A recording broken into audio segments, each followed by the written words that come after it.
what Brownsville rappers be on. Low light scars and earths, the Decepticons. The wild bunch, grimiest upper echelon. You get yapped in Bessie Head or Lincoln Terrace Park. I went to 156, the old one that had asbestos. And I'm from the blocks where you won't come. To be specific, Duke, I'm from Howard Ave. Where we make cowards dash, cause the burners that we pack make our trousers sag. Will you lose if you fight with our girls? And when Tony's on Rutland, got the best slices in the world. Keep your head on a swivel, don't come round looking pretty, cause you'll find out the hallway why it's called Juke City. And it's not like we only pack the Rugers, cause this is the home of Shannon Briggs, Mike Tyson, and Zab Judah. And you know the slogan, Ben never ran, never will. So the best bet for you and your mans is to chill. Welcome to the Ville. Never ran, never will. You will get beat down and trampled for real. You can't do much, but what you can do is chill. Cause the fam, we get ill in the land of the Ville. Motherfuckers, never ran, never will. You will get beat down and trampled for real. You can't do much, but what you can do is chill. Cause the fam, we get ill in the land of the Ville.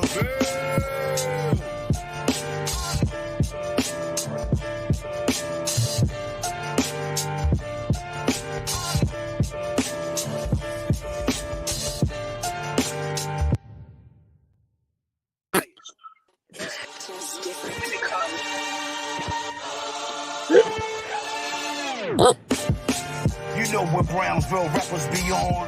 Low light scars and earths, the Decepticons. The wild bunch, grimiest upper echelon. Yo.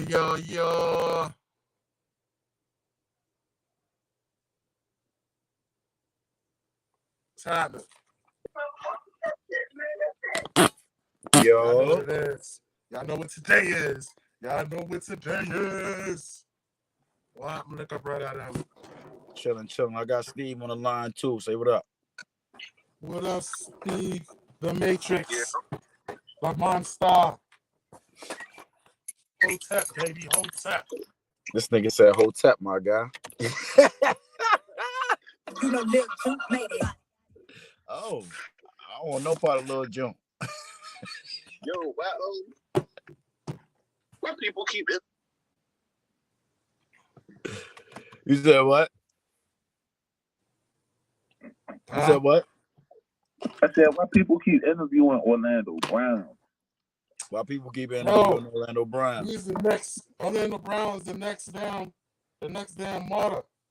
They gonna kill Orlando Brown. He said they about to kill him. They about to kill him. I'm telling you, watch. That nigga saying anything out his mouth, dog. But my boy said, take off his Aaron Dyson. Take off his what? Aaron Dotson. Eric Dotson. And the basketball dude, Aaron Dotson. Crazy. Oh, Yeah, so that's take off. He said, look at his ass. He's like, that's take off. that's his true identity. Shit, matter of fact, shit, bro. If you got a minute, just hit the link and then so whenever you slide, you slide. All right. Well, yeah, man. Wagwan, Mayo. Gotta chill out. Yeah, man.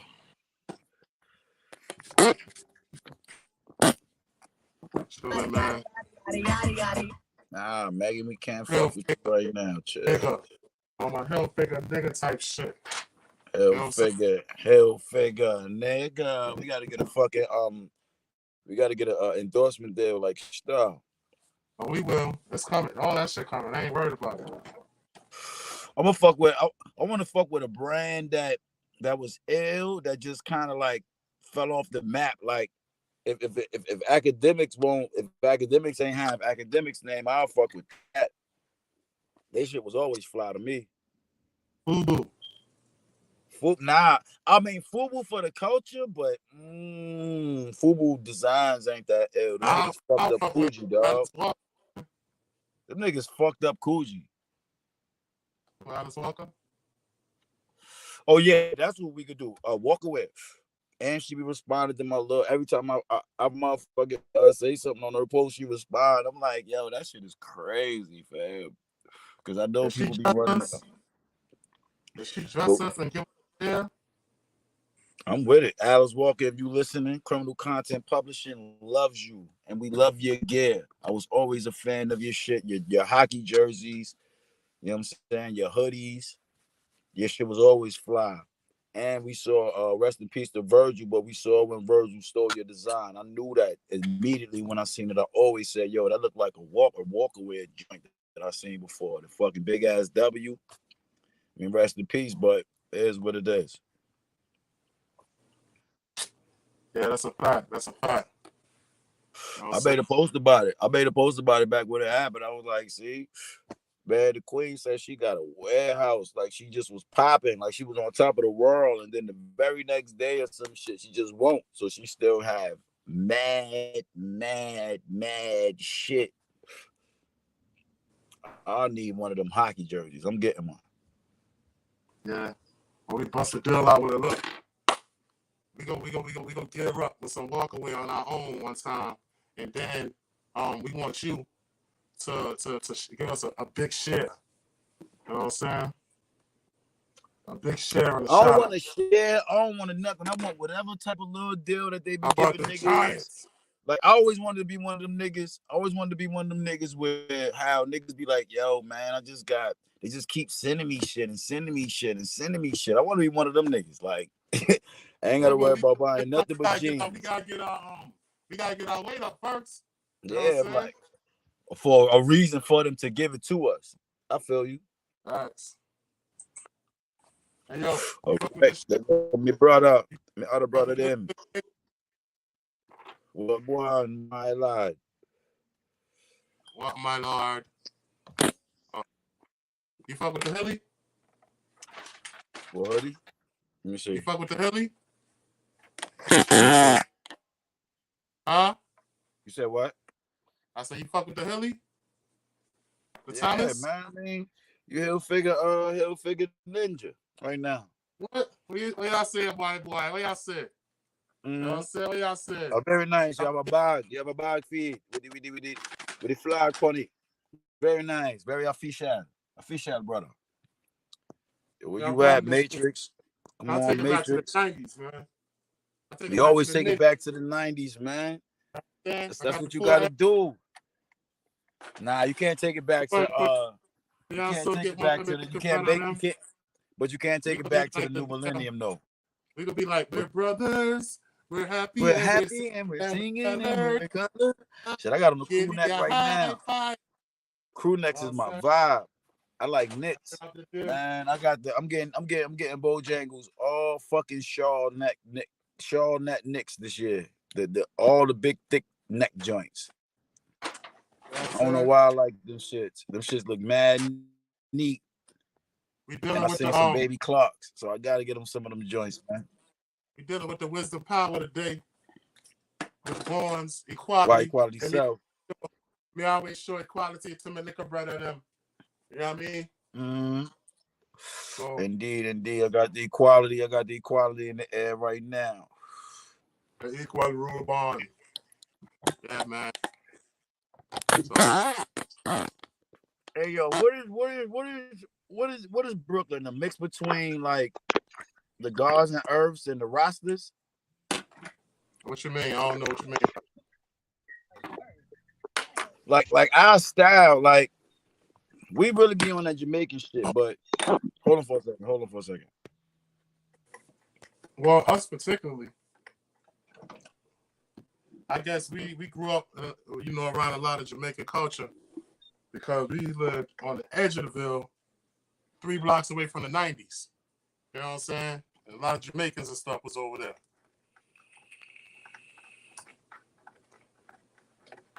So naturally, we gravitate towards that type of thing.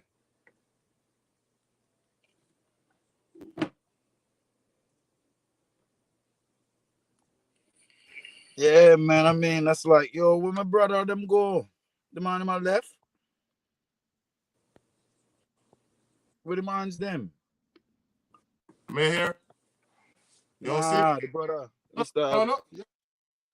Yo, so look, people, yo, go to Tre-Ski, Tre, Tre space ski on YouTube, or criminal content Twitter, or criminal content here, right here, and join us. You know what I'm saying?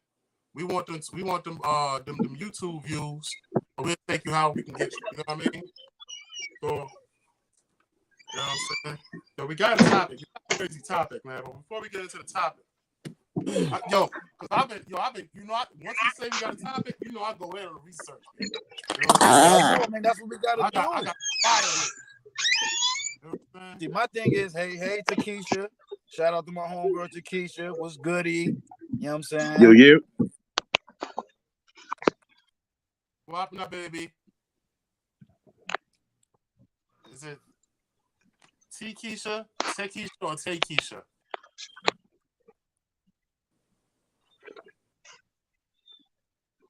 Yo, but yeah, though, go ahead, Bill. Continue your bill. That was my fault for interrupting. Nah, but like, it'd be a lot of things that I be coming across, man. Like, weird or interesting, or you know what I'm saying?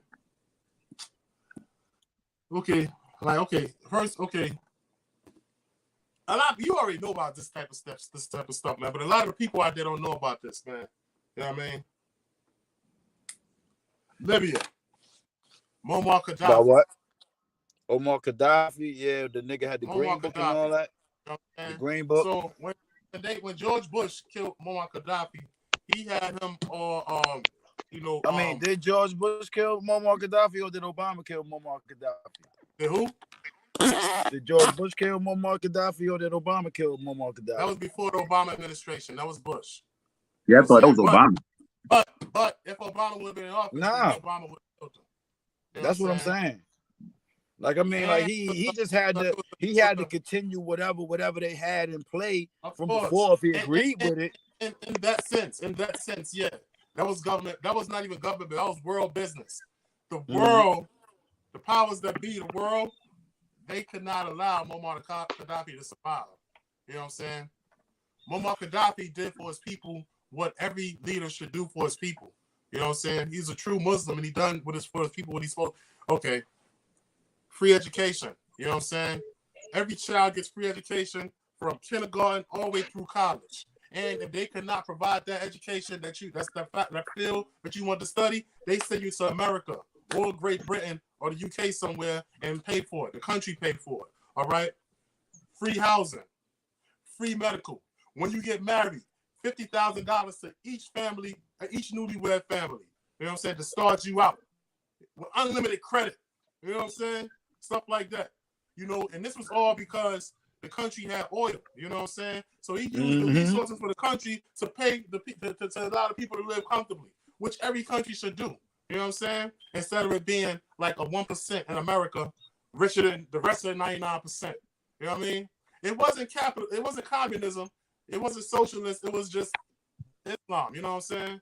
That's the only way I could depict it. It was equality. So it's like, what now, we dealing with that today. right there, that kind of, okay, Takesha, I get you. Thank you. And we love that too. We appreciate your support. You know what I'm saying? So it's like, that's the type of thing that that imagine if America used its resources, to support the disenfranchised. And guess what? There was absolutely zero poverty and homelessness in Libya during Muammar Gaddafi's reign. None.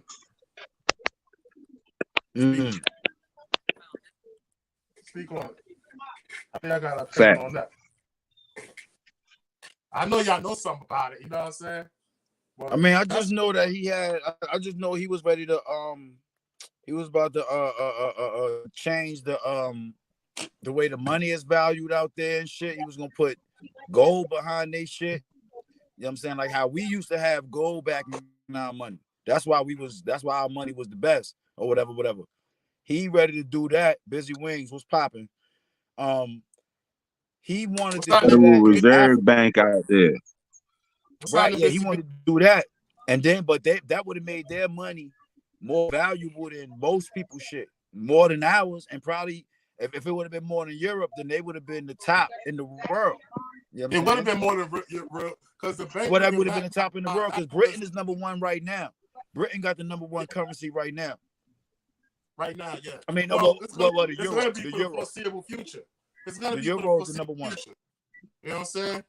But look, check it out. It would have been the greatest currency because it would have been backed by its own. That's right, Takesha. By his own natural resources. And what he was trying to do, he was trying to unify Africa and make, like Steve said, a World Bank based in Africa. You know what I'm saying? Based in Africa. I mean, that's where most of the resources at. That's where the World Bank should be at. In my eyes. In your eyes, but like as far as he didn't want a Federal Reserve. He didn't want. Shit, it would have been crazy. I'm telling you something. The economy would have shifted across the world. I'm talking about shift. All right.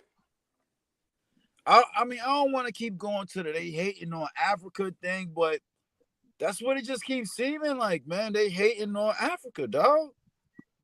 It's not that they hating on Africa. Africa is. So won't they just let Africa flourish and be? If Africa is where everything is at, let them niggas dictate what's popping. Bro, do you realize the type of kinetic and potential power Africans have that we have? Okay. Not us. I mean, over there on the continent where the shit is at. Everybody keep going over there, Africa taking shit from them and then popping off. And then killing them niggas when they want to be the top niggas to do the shit. Like, yo, we can distribute this the most and the most best. Let us run this shit. And they wind up killing them niggas. Let them niggas do the shit. And if they got all the resources and they the niggas that got the ideas to make shit popping, let's see what they talking about. Stop killing them niggas off. They go in and they create separation amongst the people and let them kill themselves. They provide guns to both sides. That's right. And they let them go for what they know. Africa had no borders before the Europeans. Before the colonizers, there was no borders in Africa. It wasn't no borders, but it was a difference in tribes. They just did different in tribes. That's it. But their problems amongst themselves wasn't nothing compared to what the colonizers created. You know and that's what they keep trying to say, yo, Africans enslaved other Africans. Nah, they saw it was business. It was business, and they just trying to make sure that where they are has good business too. Well, if where we are has good business, and they want to say kidnap slaves, or we gonna kill you, then we gonna indulge in that business too, or they gonna kill us. Straight up. That's what that was. It was you either gonna kidnap us, or we gonna kidnap you or kill you. Straight up. Like look at Liberia. Look at Liberia. If you want to see how the seeds get planted, look at Liberia. They bought in freed American slaves, and then the seed of descent got placed in there, and it's like, you know what I'm saying, these people think they better than you. Went to the other side. These people think they better than you. Now that idea out there, and now they warring. And that's where your man come in at. That is his traded Brittany Griner for. That's where he come into play. He one of the niggas in the world that capitalize off of that type of shit. You know what I'm saying? And he was the best at doing that. It's mad niggas that do that. They see like, well, these niggas going fucking war when either way. So I might as well get my money however. And he was the best at doing that. But on another note, did y'all know that Michael Jackson was a king of one of them Liberian tribes since 92 till he died? And they say he definitely served the people properly. He was a king of one of them. He was a king of one of them places. Let me see. And his reign was from 1992 to 2009. And I was like, oh shit. So this nigga was really the king out there. Like, let me see. Michael Jackson, king of Liberia. Not Liberia as we know it, but like I guess one of the way they got it factioned out. He was the king of one of them tribes. Yo, you know what's crazy? All right. So and they said Michael Jackson is one of the last mainstream artists to sing about an African woman. Crazy. You said the last mainstream artist that did what? Made a song and referenced and adoring the African woman. Oh, okay. Liberian girl. Oh yeah. Oh, Liberian girl. Yeah. Like it's no songs like praising an African woman. All right, Yo, boom, check right? It out, man. Check this Hold out. on. So, that's wild. Here you go. Hold on. Here you go. Right here. Let me see. Among many stops on this February 1992 trip, Jackson's itinerary included meeting the Tanzanian's president to talk about saving African elephants. Blah blah blah blah. Let me see what he and Krinjabo, KRINDJABO. The Agni people have lived in the kingdom of San. You great. You come on the panel if you want to, Takesha. Yeah, come on. I got the link in there. Let me see. I'm trying to see where they made him the king. All right, boom. According to NPR's Africa correspondent Oifbe Quist-Arkdon, Jackson's coronation for being he's the king of the Agni people. AGNI. That live in the kingdom of Sanwi, an African region, since the mid-18th century. Blah blah blah blah. Based on the readings and possible DNA tests, the tribal chief asserted that Jackson was a descendant of the Sanwi royalty and accordingly invited him to be crowned king in waiting, akin to a prince in the West. According to NPR's African That's how I know. correspondent, That's how I know them kids ain't his. he African. He black. He that's how I know them babies ain't his. Man, Michael Jackson ain't never getting no cutty, man. I don't think. I don't know about that part, but I know them kids don't belong to him. They his. They his DNA.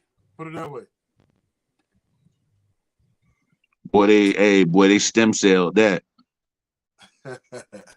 Yo, check it out, yo. So I'm new in this game. Y'all been doing this for some time, you know what I mean?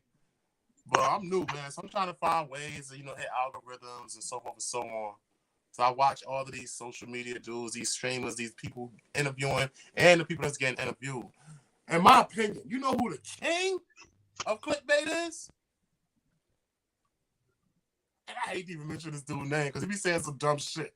But the king of clickbait to me is Kevin Gates, man. I'm saying this nigga crazy. Yo, Kevin Gates. Oh. Out. Oh, man, dog. That dude's something else, bro. Yo, Kevin Gates is the illest. You know what I'm saying? Kevin Gates is the straight illest when it comes to clickbait. Let me tell you why, man. Yeah. All his stuff. What you mean though? What you mean? What's going on with Gates? No, I'm just saying, he creates an algorithm. Any little thing he say, all these little posts that these girls be sharing, all his little interviews, these little quotes. You know what I'm saying? This last thing this nigga said is that he enjoys having women pee in his mouth while they having sex and stuff like that. Oh God. Who the fuck said that? Kevin Gates, and the shit is viral, bro. Okay. Oh yeah, he's a weirdo. He got niggas eating ass and shit. Yeah, he definitely got niggas eating ass. And got his feelings hurt because his daughter doing it. Him and Trick Daddy. Yeah, that nigga. Oh man, that shit, boy. That nigga played himself with that one. Like, now he don't know how to react. Look, he played himself when he said he'll digest the nigga's whole genitalia. Who said that's that? where he played himself.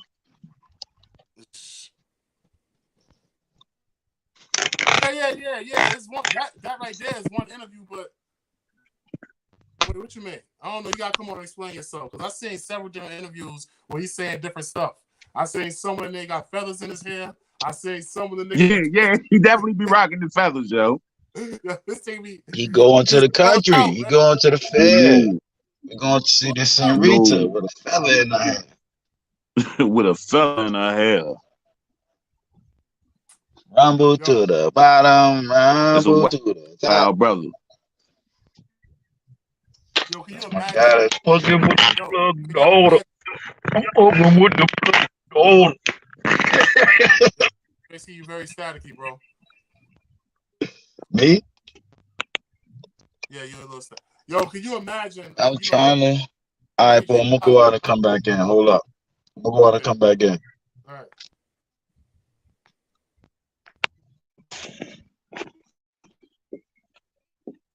But yeah, yo, anybody that come off like Kevin Gates speaking wisdom or something, I'm already not listening to you.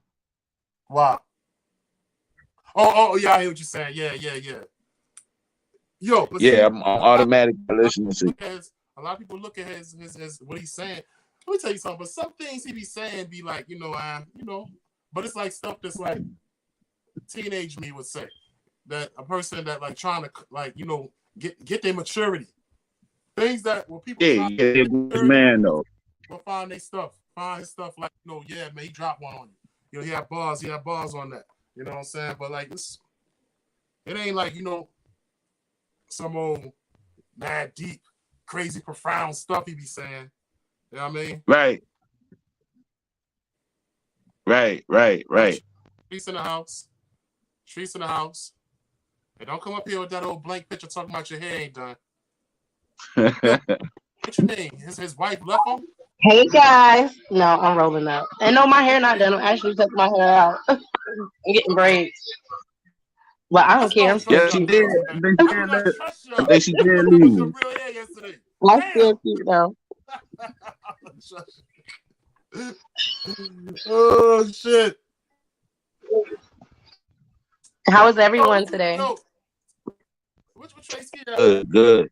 Oh, for real? His wife left him for the trainer? This thing up there talk all that love shit and how he like the best love maker and how he like eating booty and his wife. That shit must not be popping, son. You know what I mean? Come on, bro. And your wife left you? Shit. Oh. Yeah, and he made a video saying some real suspect shit after that. My brother gonna send you the link again. What happened? Yeah. Hey, Ski. You ain't see the video Kevin Gates played after his old lady left him? He was saying some. Nah, I didn't. I didn't.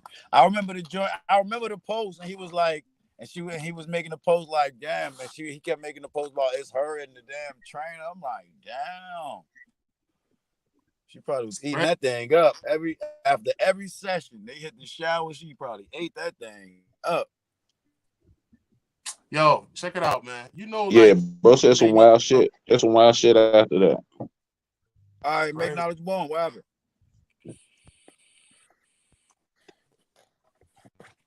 What happened? She twisty. Yo, so like when you rich, man, you know what I'm saying? Let me tell you something. When I blow up, I'm gonna get a moderate house. I might just stay here. You know what I'm saying? I don't know. It's house high. But I'm gonna get a moderate size house. You know what I'm saying? But I'm not getting no big 50-room mansion, something crazy like that, man. You know what I'm saying? Nah, we gotta get the motherfucking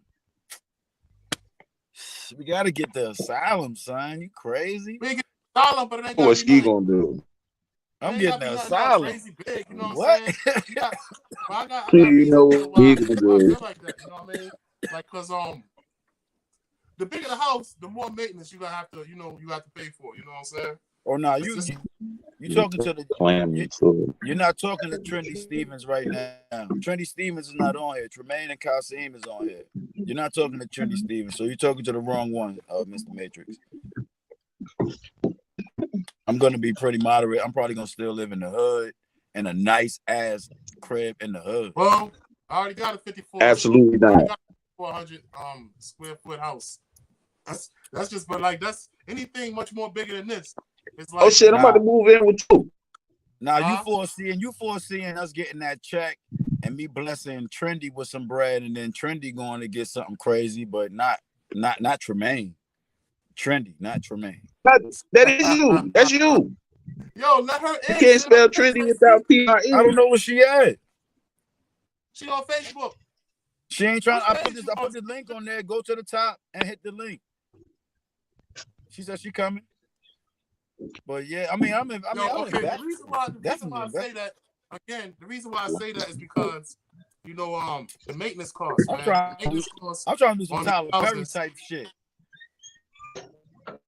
I'm trying to do some Tyler Perry type shit. I'm trying to get the small version of what Tyler Perry got. Somewhere where we get a big ass lot. The lot is big enough for us to do everything, even live if we have to. It's gonna be cribs. It's gonna be land big enough so when we shoot in the movies, niggas gonna be there for months. So we gonna have lodging for niggas.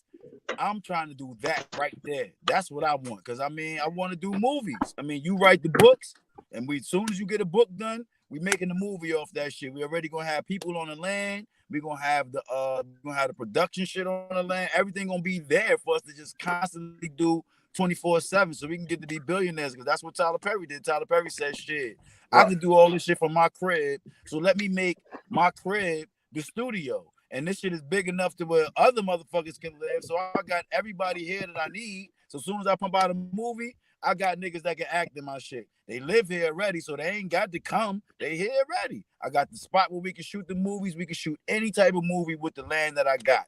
And this nigga just bought about I think 100 more acres or some shit. Yeah, he's doing the thing. Chilling. You got books 4 ready for screenplay. Yo, she right. Get on here, man. Get on here. Hit the link. I'm gonna put it in there one more time, just for you. Yo, so look, check this out. 50 Cent said he lost a fortune. He bought Mike Tyson's old house. You know what I'm saying? Yeah, that was dumb. That was on him. He won't make your money to do that. We making money. We making movies. I'm gonna take Tyson. We make movies, so our money gonna come back. Or you buying somebody else's boat, or you buying somebody else's large investment, bro. You know what I'm saying? You buying the money pit. You know what I'm saying? So you gotta look at it like that. That's how I look at it. Are you not HVAC certified? That's not the only thing that be wrong with a house. I is the maintenance man. Watch him out, brethren.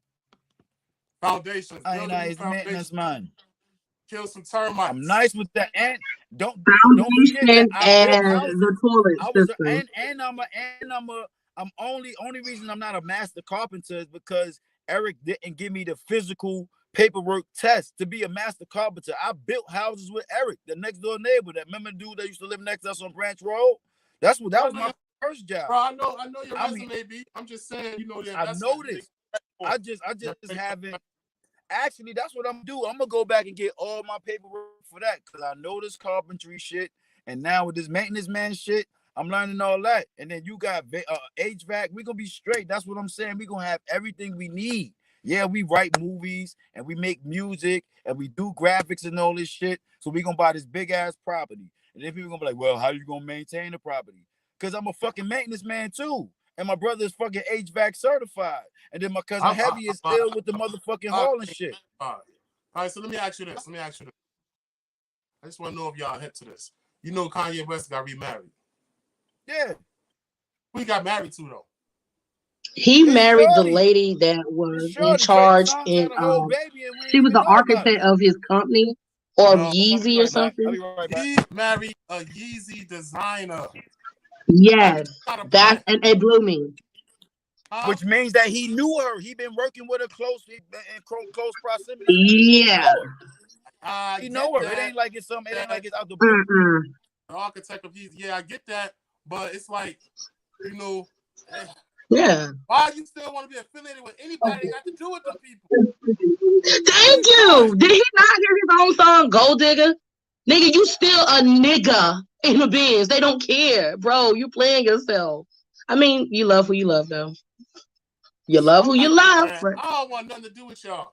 First of all, I'm going to give me a black chick. I don't even know why he even doing this to himself. You know what I'm saying? Maybe he got a undercover plan that we don't know of. No, he's trying to get back at them. I don't know. That was crazy, though. They sure do. That control the remote controller because they put the device in them. You know what I'm saying? Yeah. They said that's what that COVID shot and stuff was doing. That's why all these people keep mysteriously dying. Yeah, they said they did the Kodak Black too, but I don't like the Yeah. Kodak has been different since he was released from prison. Yeah, Talk about that human cloning, I believe it.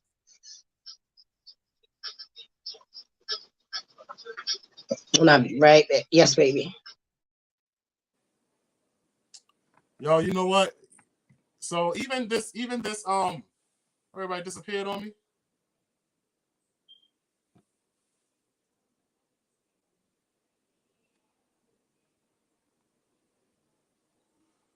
So even in this situation, Kim even matured a little bit. You know what I'm saying? She ain't have much to say about it. You know what, Keisha, that makes sense. That's what I said too. What you said? Say it again. I was reading what was on the screen. It says, "Now I marry you, and now I can get it back." I said, undercover plan. See, she on it. She know what I mean. Kim said, Kim said, just remember, the black sheep usually turn into the goat. Keep doing you. See, me trying to make it out like they're beefing, but I don't think they're beefing. If Kanye's mama was still alive, we wouldn't be doing all this either. That marriage was business from the jump to me. It is. I mean, hey, sometimes business arrangements are better like that. Yeah, man. Shout out to Gangsta Boo too. They had a funeral, man. Oh, for real. She OD'd on her own porch, though. Yo, man. I knew who she was, but I saw her Drink Champs. I fell in love with that girl. What's up, son? Yeah. I fell in love with Drink Champs, boy. It's like, oh my God, she is so gangster, boo. You know what I'm saying? Look, the little old lady died. Yeah. The little old lady I loved her. Yeah, she died. Grandma. Yeah, she was funny. Yeah. Sleep in peace, babe. I really love that lady. She reminded me so much of myself. I said, that's me as a grandmother. That is me. Really? You think you can be vulgar as a grandmother? She was vulgar. I am very vulgar now. You just don't know. That little thing was vulgar, boy. Yes. Yo. And she was right. Don't be trying to tell me what to do, nigga. Just do what I asked you to do. Right. Look, you know how the old people were back in the day. Don't do what I say. You just do what I say. Nigga, don't do what I do. Trade and Duck took off. Oh, TK hit the link. Uh-oh. Yeah, man. So I don't know. So how you doing? How's the family? Everybody's great. How was your night last night? Oh my God. My night was crazy. Hey, yo. You guys were great. Shout out to Eric Griffin, man. This comedian. Hi, you guys. I'm here. Hey. What's up? I'm so happy to be here. First off, I don't mean welcome. I just want to say, proud of all of you guys. This is amazing, and thank you for allowing me to be a part of this. So I'm here. Facts. So yeah, welcome TK, y'all. All right, so look, check this out, man. So that's my wife. My wife's. Yeah, boo, you're not alone. I'm here with you. We're here. Oh, that's your wife? Oh, wait a minute. Hold on. No, not her. Wait, you said that's your wife? No, I'm not the wifey. No. Oh. No. I said the Comedy Zone is my wife's and we go on our dates and stuff. You know what I'm saying? One of the spots. There we go. Wait, Comedy Zone? Where's that? Because let me tell you something. My husband's trying to take me to see Cat Williams. Yeah, and that's $250 for them tickets.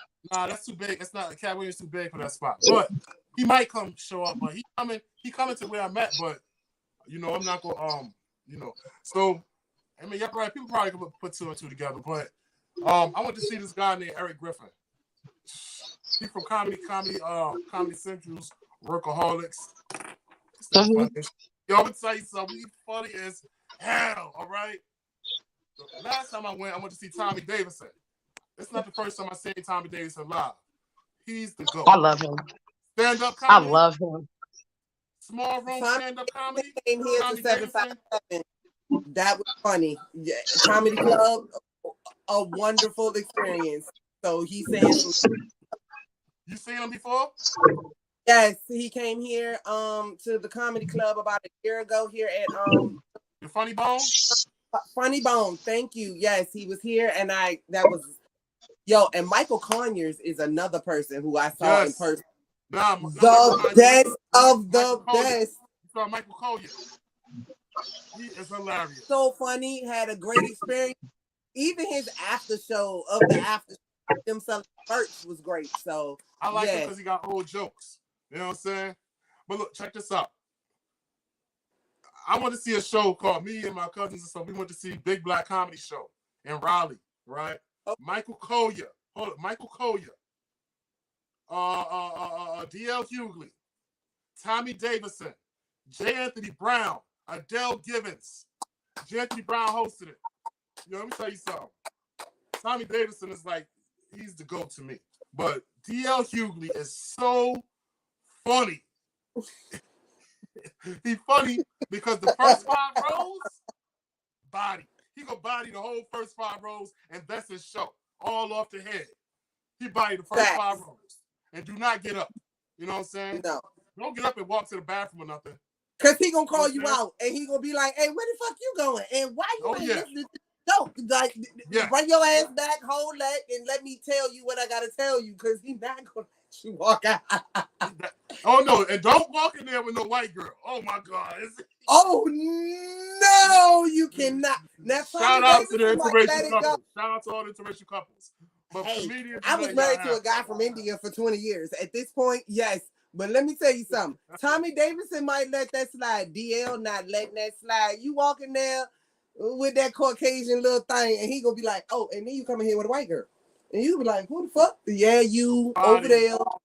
He bodying you. He's gonna bring you out. Yeah, those are comedy experiences that nobody can actually compete with. Like, I love comedy experiences like that where they actually interact. Like, I don't like a whole written skit. If I'm gonna come watch you and watch something that somebody, first of all, we know they're writers, so we know some of your jokes ain't yours.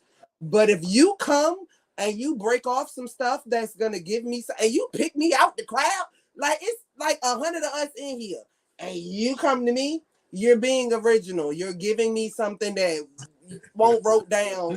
No, but look, check it out. It's funny you say that because, like, we get the VIP section or whatever, right? So they try to. Dude, y'all like the 85 South? Like, listen, 85 South show coming here to 75. I'm in 757. Right. Via 804. I miss Richmond so much. Had to move back to the 75. But I'm telling you now, get your tickets for July because 85 South coming. DC Young Fly coming. The whole 85. Like, their whole entire thing. Like, let me say something to you. Like, the podcast industry has not been the same since then. And I really honestly, like, we see them on Wild 'N Out, but when you go to their platform and then you watch their comedy shows, 85 South can give you something you don't get anywhere else. Oh, and by the way, shout out to Flatfooters Clothing. I don't know who else on this podcast, but I'm just letting you know we rapping. Get you an outfit. Yo. Oh yeah, they coming. Oh yeah, they be out there in July. Where you at? Right. Yeah, they'll be at July. I think it's the 20th. I already got my tickets. I just wait. Where are they gonna be at in July? 85 South 757 in July. Yo, Tre-Ski, okay. where you at? Tre-Ski just disappeared on us. They come in here. I'm right here, baby. I'm making dinner. I'm always multitasking. I'm right here, though. I'm making dinner. Tre-Ski, where he went to? There he go, Trey. Oh, Trey. Yeah, Trey said he was leaving a few minutes ago. He had to be right back. What's up, Trey? Yeah, I'm glad Trey back because I got some beef with him. I got beef and chicken with him. Trey, you just jumped in on a whole double dual beef because we both got beef with you. I got beef with him. Trees, tell him where we get. Oh, you got beef and chicken, Trees? Damn. Okay. And chicken for the kids. No, I'm joking with him. I'm a vegan. But Trey, why did Joe do that girl like that? Trey, you knew I wanted to talk about that. Why Joe do that girl? No, I'm here. You knew that was coming. We did her like, all right, boom, Mike.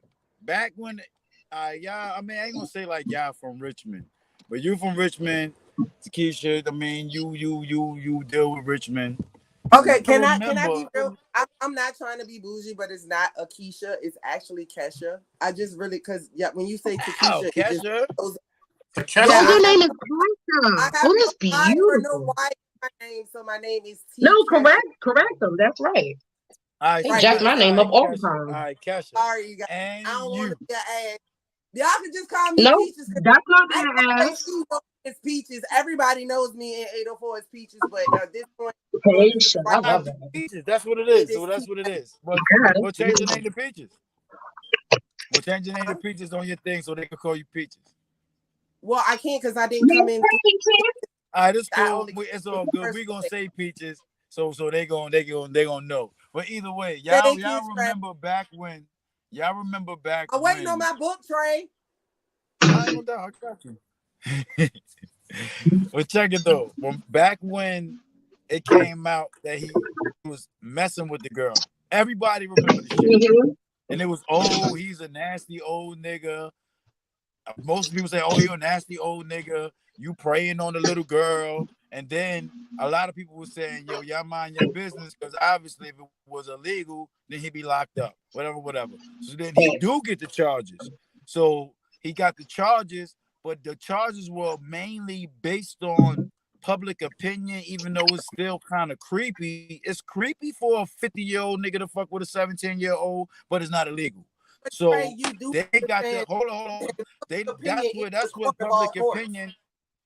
Hold on. That's where I don't agree with public opinion being blended in with the law. Because if it's the law, then it's the law. You can think what the fuck you want to think, but because y'all thought the Hey, way y'all thought, and the person, and the person who was judging me happened to be a person like that, who thinks that that's a creepy thing. My conviction was more or less based on public opinion. The judge probably felt like if I don't convict this nigga, then they gonna look at me on some crazy shit.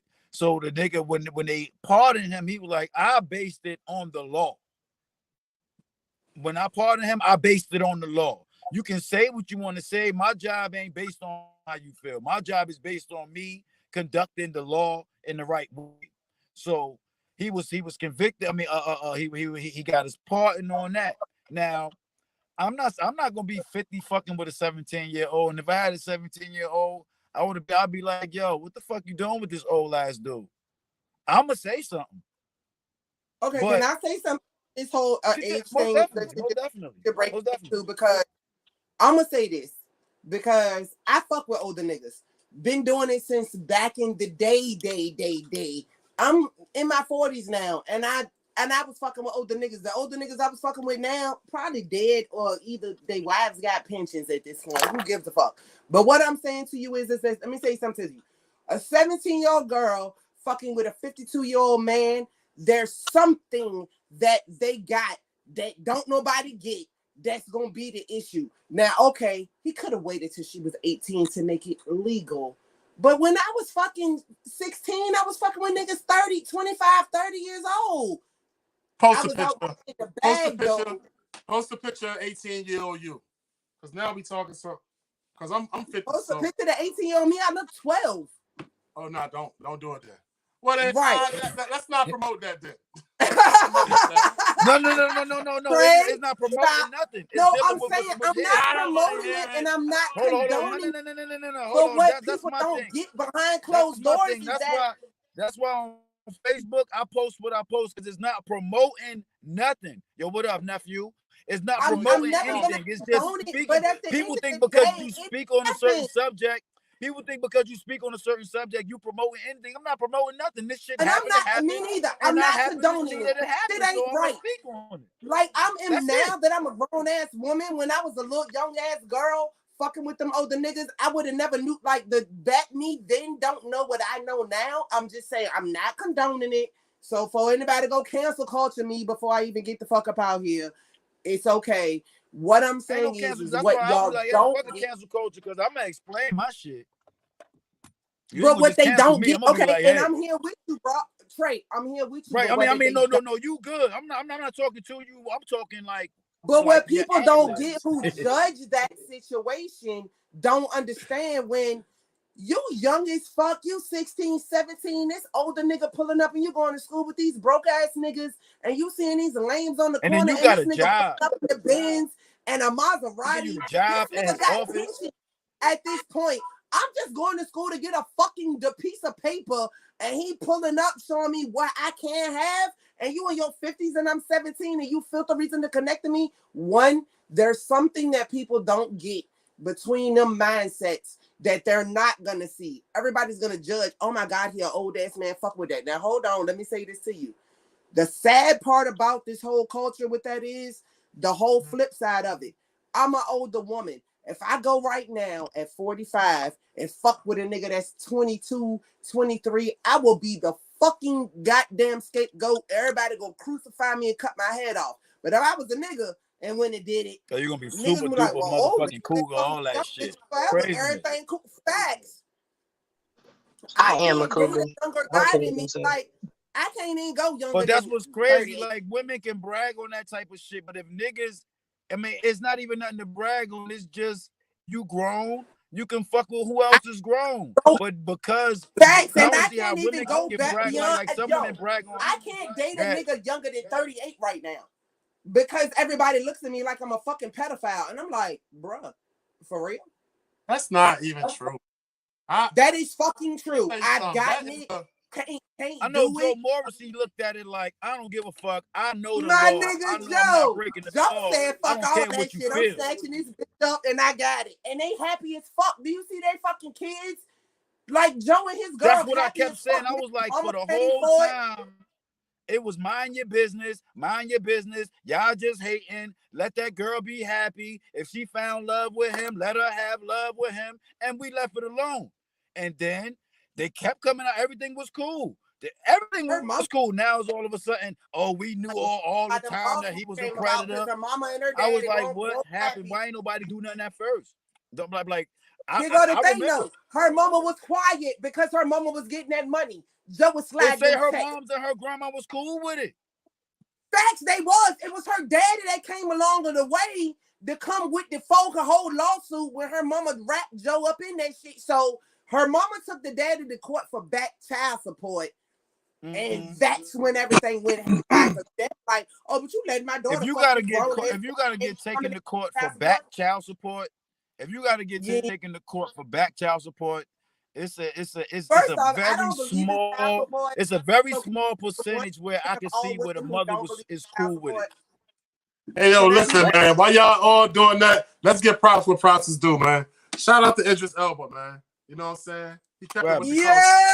He kept it with the culture. Let's go, Idrissa. Idrissa. I love him. I do. I can tell you for a fact, he can't keep them snow bunnies off him. He can't do it. You know? But he kept Do you see how far he is? What do you mean? He can't keep nobody off him. He got the gay man on him, the trans. He got everybody from A to Z on him. He's my arch enemy, though. I'm gonna tell you that right now. Why is he your arch enemy, though? Kasim, why is he your arch enemy? Yo, son, we've been on for an hour. You should do a character. Take it to the topic. I know on the down low. I need to hear reasons for this because you said he's your arch nemesis. Yes, because I already know. Why? Down low.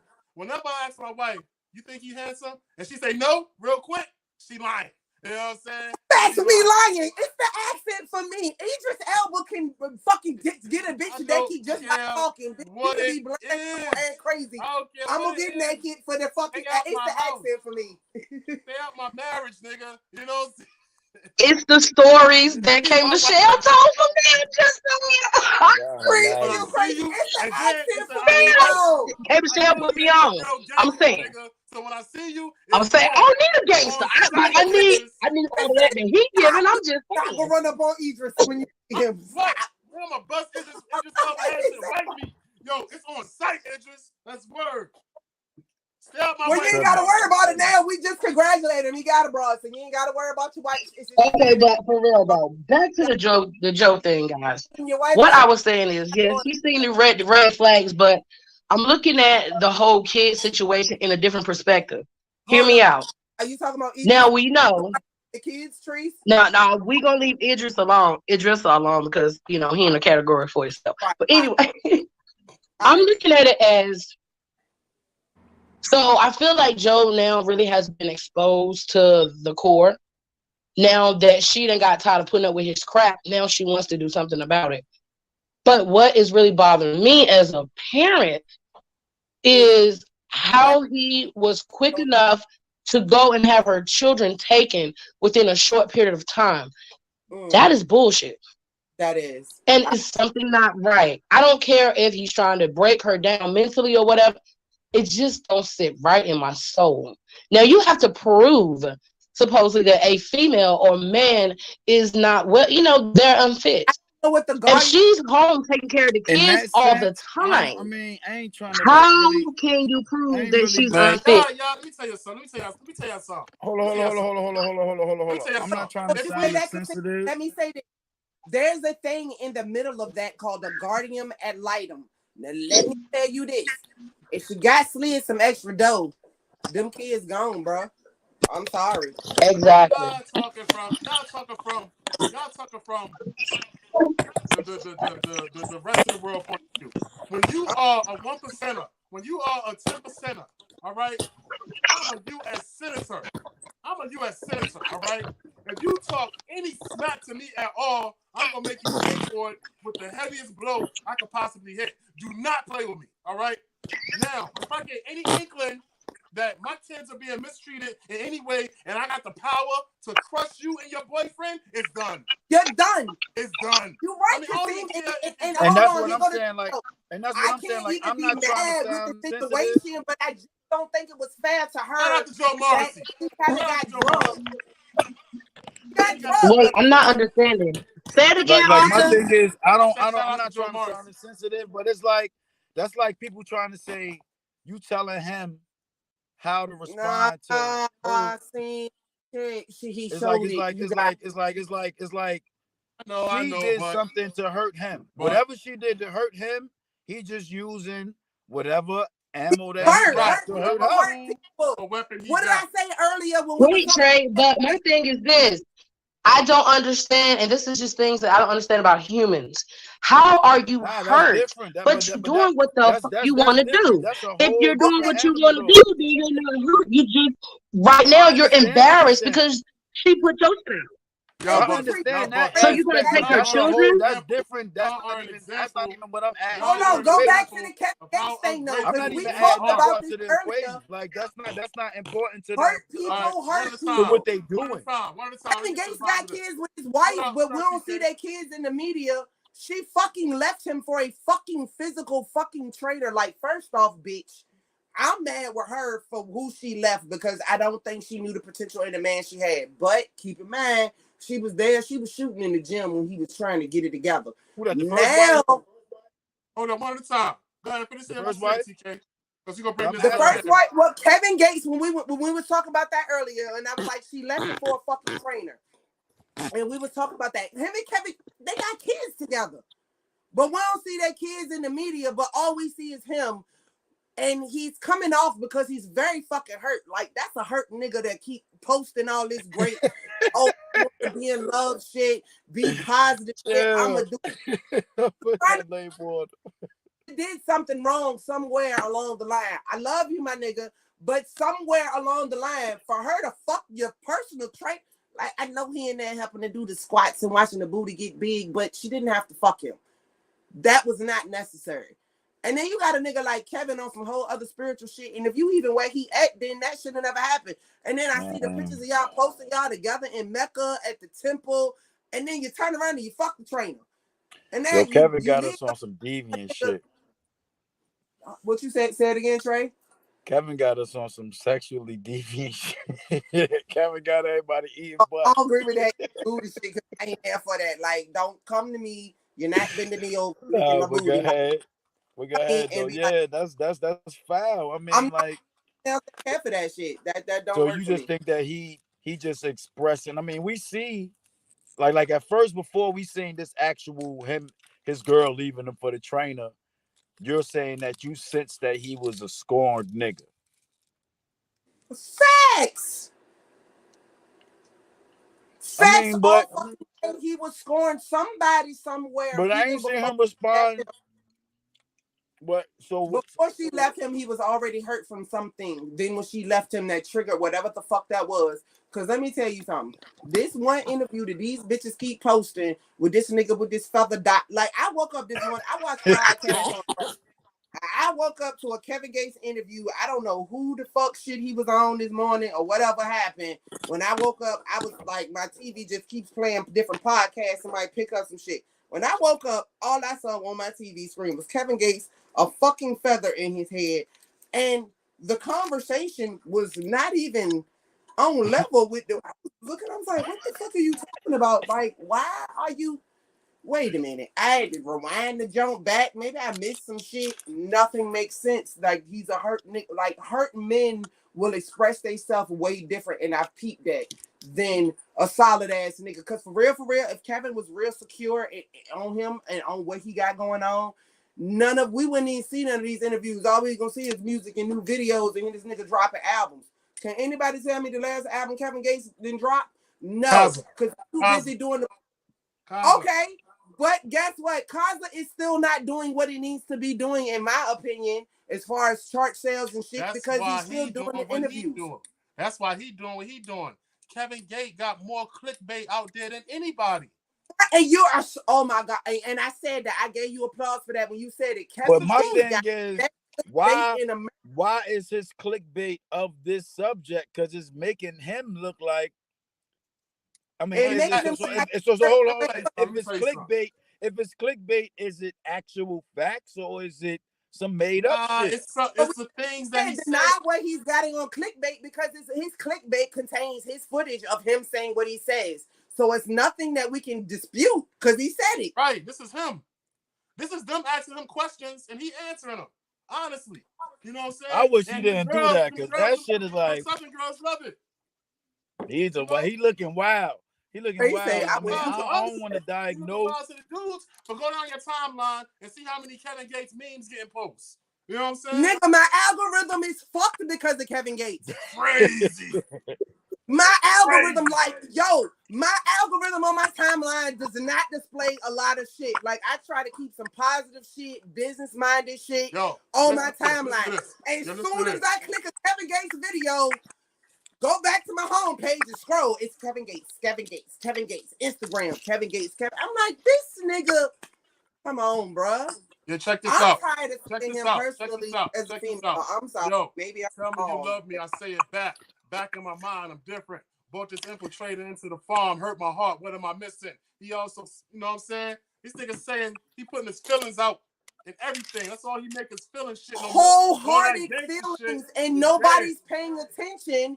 And Kevin realizes nobody's paying attention. So guess what? Like you said, clickbait number one. What's the fat boy name? What's the fat boy name that they said is Ruben studied with a gun? My algorithm was all fucked up. Like Kevin come out with that nigga. They said right on my timeline telling me all men are narcissists, and then I got Ace Metaphor telling me why the fuck should you settle? I'm just lost on my algorithm at this point. Like, I keep trying to overpost shit to change my algorithm. It don't change because between Derek Jackson, Kevin Gates, and Ace Metaphor, if you are a female and you have a fucking Facebook, Instagram, these niggas click one self-help video or one meme and your algorithm will be fucked up for weeks because these three niggas gonna only pop up.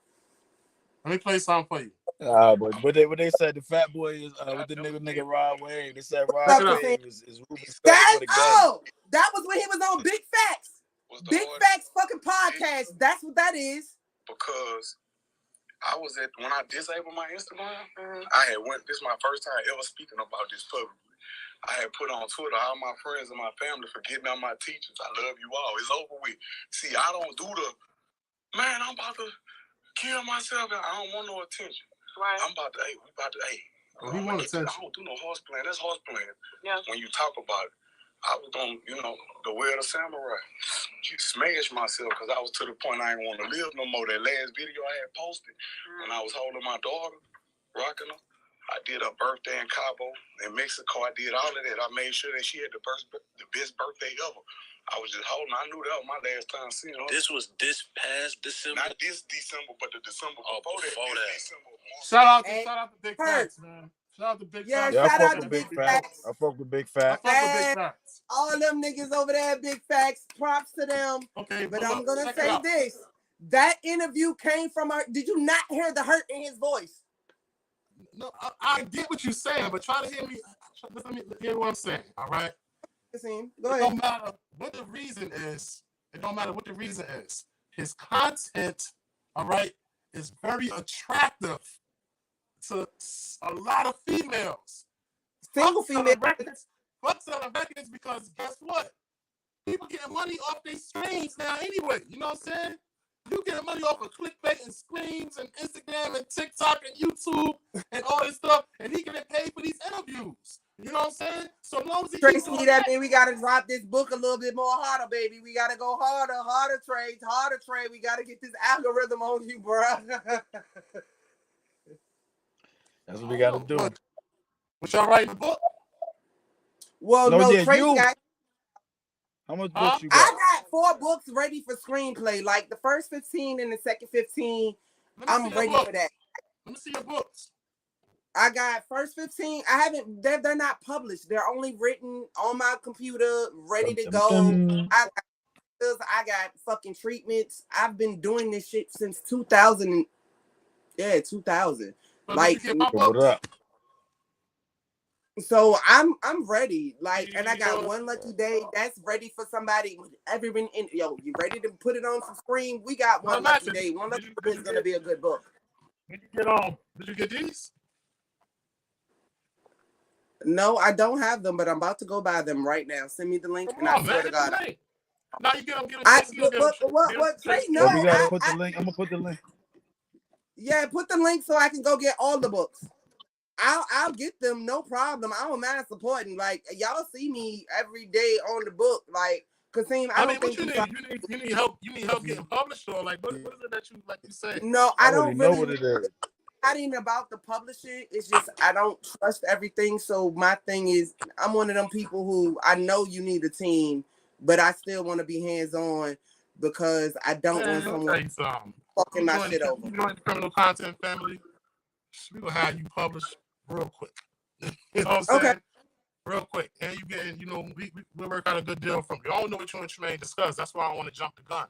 You know what I'm saying? But like. We haven't discussed anything. It's just that on my thing, like I saw what he doing. I'm gonna support him down 10 toes, no matter what. Us. That's my little brother. We are criminal content, but we criminal content publishing 50-50. So when you go to our website, Linktree, LINK. Well, you already put the link down there anyway. You got it. And gonna send it to me in my messenger so I can get it. We can do some big business, baby. I got booked. Like, my mind is so fucking creative at this point. I see. I hear you. I know you're a writer. You know what I'm saying? I know you're a writer. So I got some stories. Listen, I'm like Biggie. Listen up, I got a story to tell. But I gotta. Okay. I don't want to tell it. Let's do. I want to take the true facts, and I don't want to disrespect people because I'm gonna be honest with you. Some of this shit I can't release until some people die because I'm gonna get some lawsuits because it's gonna be some bullshit. Well, okay. Now this is where you need to learn that right here. Urban fiction. That's why you put your book in the urban fiction genre because you can change the names to protect the innocent or the not innocent. The guilty. Fuck the innocent. It don't matter what the fact is. It don't matter what the situation is. As long as you change the names and alter the situation a little bit, you know what I'm saying? It is in the urban fiction genre, and it cannot be used for evidence. I rename everything. Like, I've got everything from characters, the characters' backstories written already for the book, for what I'm doing. Like, I'm ready. Like, you can't put it in urban fiction genre. So, you don't want to be snitching. So we about to link up and do some big shit, though. Well, see, when I do my Opulent Roundtable podcast, Kasim, I want you, Tre-Ski, I want y'all to come on my podcast. I'm building this platform right now. I know, but I have a whole platform. Trey know. He know about the Opulent. That's our website right there. Okay, got you. So when I'm ready for this little podcast thing to pop off, I need y'all. Okay, so look now. Okay, I'm about to put y'all the episode 2 at this. Let's put your money in your mouth is. What's up? So let's go chapter for chapter, real quick. One chapter, you one chapter, me one chapter. From my stories? Yeah, from any story, anything you've written. I can give them to you off the dome. It's like it's like a freestyle rap, and I wrote it down. I got these books. Which one you want? You want you one got lucky day? you can read. I can do that too with Natural G1. I can literally do that. You know what I'm saying? But like I'm saying, but so you got so one lucky day. So first off, the first chapter. This is a chick, 15 years old, falls in love with an older guy who's a dope boy who got the shit going. No, don't explain it. Don't explain it. What I mean by that, when you write your book, you go through your creative process and you bring out the finished product that you're going to give to everybody. You're not going to write an outline of your book and sell it. You're going to write your finished product so people can read it and get wrapped in your story. It ain't no explanation. It's a story. That's what I want to hear. I want to hear what the finished product is. You know what I'm saying? Like, okay, just hit me with a couple of chapters. That's what I'm talking about. Okay. So I'm going to promoting. That's what we all about, promoting. I can send you some stuff, but at the end of the day, this book, the first 15, hold on, stop. Because the first 15 and the last 15 is one book together. So you're going to read the first 15, and when you get to the end of that, you literally going to flip the book over, and you're going to read the last 15, because it's 30 years of this one person who we've been running and chasing behind and following his story. So she falls in love, they get separated, and they don't find each other for 15 years. But in the midst of that, she done been through some shit. She done been running through some shit. She done ran some scams. She done done some shit. She done stole from, robbed from some niggas, because that's what she was in the first 15. When your birthday? 15, what you say? When your birthday? My birthday? June 11th. I'm a Gemini. Are you like Tremaine? 6 days after. 6 days yes, after. me and Tre-Ski got birthdays together. Yeah, we Gemini. Yeah. No, like, okay. So yeah, the first 15 and the last 15 is one book. So look, now like I'm affiliated with One Lucky Day is about a whole person coming up on some old school shit and falls into some inheritance type shit. I mean, I'm gonna be honest with you. They're all stories based upon shit I've been through. I got lucky, fell into an inheritance. I'm still falling into inheritances that I don't even fucking know about to this day. I'm running across money, but I've been investing money, doing a lot of stuff with that money. But my books are all based on what I have been through, going through, and running through. Shake them dreads, Trey. Shake them dreads, Trey. What I'm saying is like this. We are affiliated with hundreds and hundreds and hundreds of authors. You understand? Like, you know, that's basically. Well, when you're ready for it, I'll send it to you. You can proofread it. Read Not that. I'm not saying like that. What I'm saying is like this. You know what I'm saying? Now, when authors like, okay, me and Tremaine, this is how me and Tremaine got to how we are. Tremaine is a creative. I'm a creative. All our life, we just be back and forth doing whatever we do it to each other. You understand? And iron sharpens iron. You know what I'm saying? So when I say, when like rappers, like it's rappers, when somebody say hit me with a verse, it ain't never no, nah, I got this verse that's about this. This verse is about that. When you got a verse and you know you ready, you spit that verse. You know what I'm saying? So when I say, yo, let's just go paragraph for paragraph, you know what I mean? You hit me with one, I hit you with one. You hit me with one, I hit you with one. Like a cipher, you understand? I mean, you know, maybe you're not confrontational. It ain't about confrontation. It's about like, you know, you shy or something like that. I ain't never shy about my work. You know what I'm saying? My shit is, I'll make you cry right now. I read my stuff and make you cry right now. You hear me? So that's the theme song. That's the Natural G. That's the Brownsville thing. Brownsville anthem. So y'all can hear that shit clear? I hear it, you know, a little bit. I hear it a little bit. Now that's just the pianos. I'm listening to the tracked out shit. Oh yeah, he broke it down for me. Now I was telling her like, listen, you listen to Tremaine? That's just the pianos. This the whole beat right here. It's just different. No, I heard it before.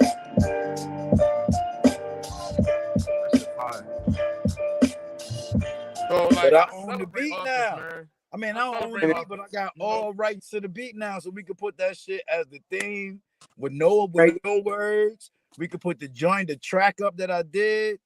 Man, shit. I'm ready. I'm waiting for dude to come back and live upstairs. He said, "Yo, I seen you rap. I seen you on here rapping one time. I got the studio upstairs." I almost tried, but I won't go in there. But I'm just saying, I'm What? not a free.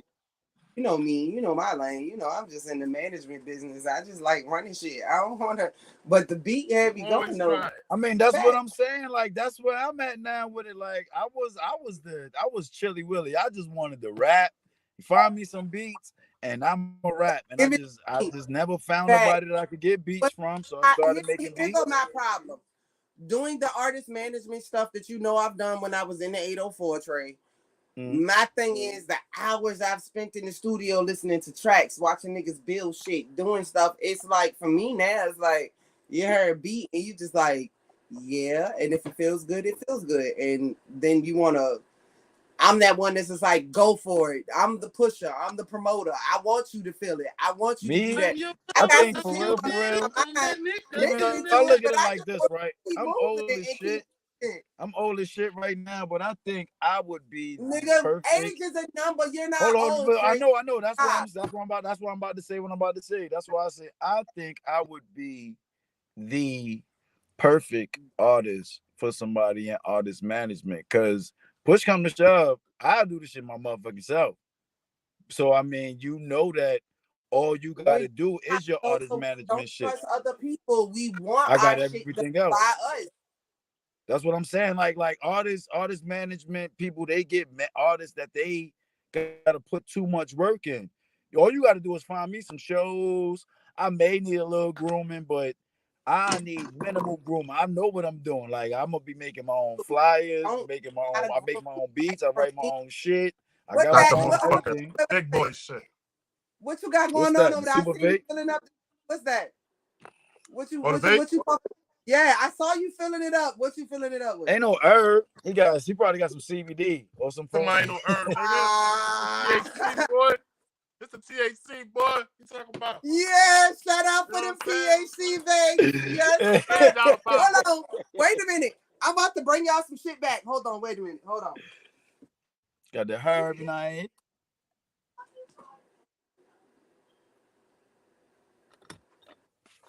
Silky pajamas. So listen, I can't really do the vapes because the way that it burns. But look what I got though. That's the scissor. Sheesh. Yes, this what I'm rocking with over here. A shot of coffee in the morning, get you fucking right, baby. What is it? Legal lean? That's that legal lean? It's Panaline, yeah. This is 1,000 milligrams of THC in a 250 milligram bottle. This is the best shit you're gonna get. I get this from Vegas. My people. That shit is How much a bottle that cost? Like about $2. How much a bottle that cost? For me or for regular? Like how much it cost? Let me look it up. I'll look it up. $225 if you're gonna be buying it outside of the district. Yeah, it's $225 outside of a network. Inside of a network with a cop, I get it for $125. But this shit right here, and the most bottles you're gonna find is only gonna give you 800 milligrams. Like getting 1,000 milligram bottle, baby. Yo, all you gotta do is dip your pinky in it, taste that shit. I put a shot of this in my cup, and I'm straight for the day.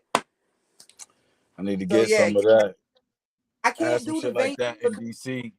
I had some shit like that in DC. I had a little ass bottle. That shit was 100% THC oil. I was like, what the fuck am I gonna do with this? I was like, whatever you want to do with it. If you go to DC and you go to whatever, I think he said you could drop it on your tongue.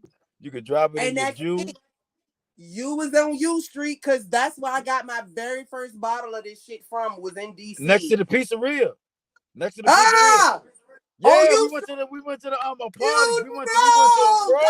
Trey, yes, sir. Oh, why the fuck Matrix ain't on here? Yo, we went to that shit, man. I'm gonna tell you like this. We went up in there. That was the first time I went to a weed crawl. We went up in that joint. Oh, you did the weed crawl. Mad bud. Yeah, we went to DC back in 2016. We went upstairs to the spot. We in there, everybody in there smoking and eating cookies and stuff. Man, I swear to God, the police came in that motherfucker. On one side of the block, it's nothing but cannabis everywhere. infused but food. and then it's like all I remember. The only way I can describe that spot is by saying I know that's the last house in the row of houses, and then it's a pizzeria. Townhouse? Wait a It's some minute. Did you other go to store. the house It's on some the third other floor? store, and then it's a pizzeria. I just know that right there. You go to that, man. Oh my God, that pizzeria was Townhouse, fire. third floor. It's literally at the end of U Street. There's a Your ass townhouse. said U Street. I ain't never been to nowhere in DC to chill but that place, and we was on U Street, and it was the weed spot. It was a party, and we had to wait in line like it was the club. They letting 20 motherfuckers in at a time. I'm like, You oh going in, shit. you pay your money, you getting bud, you coming out, then you go downstairs, and by the time you get out the Yep. door, where you at?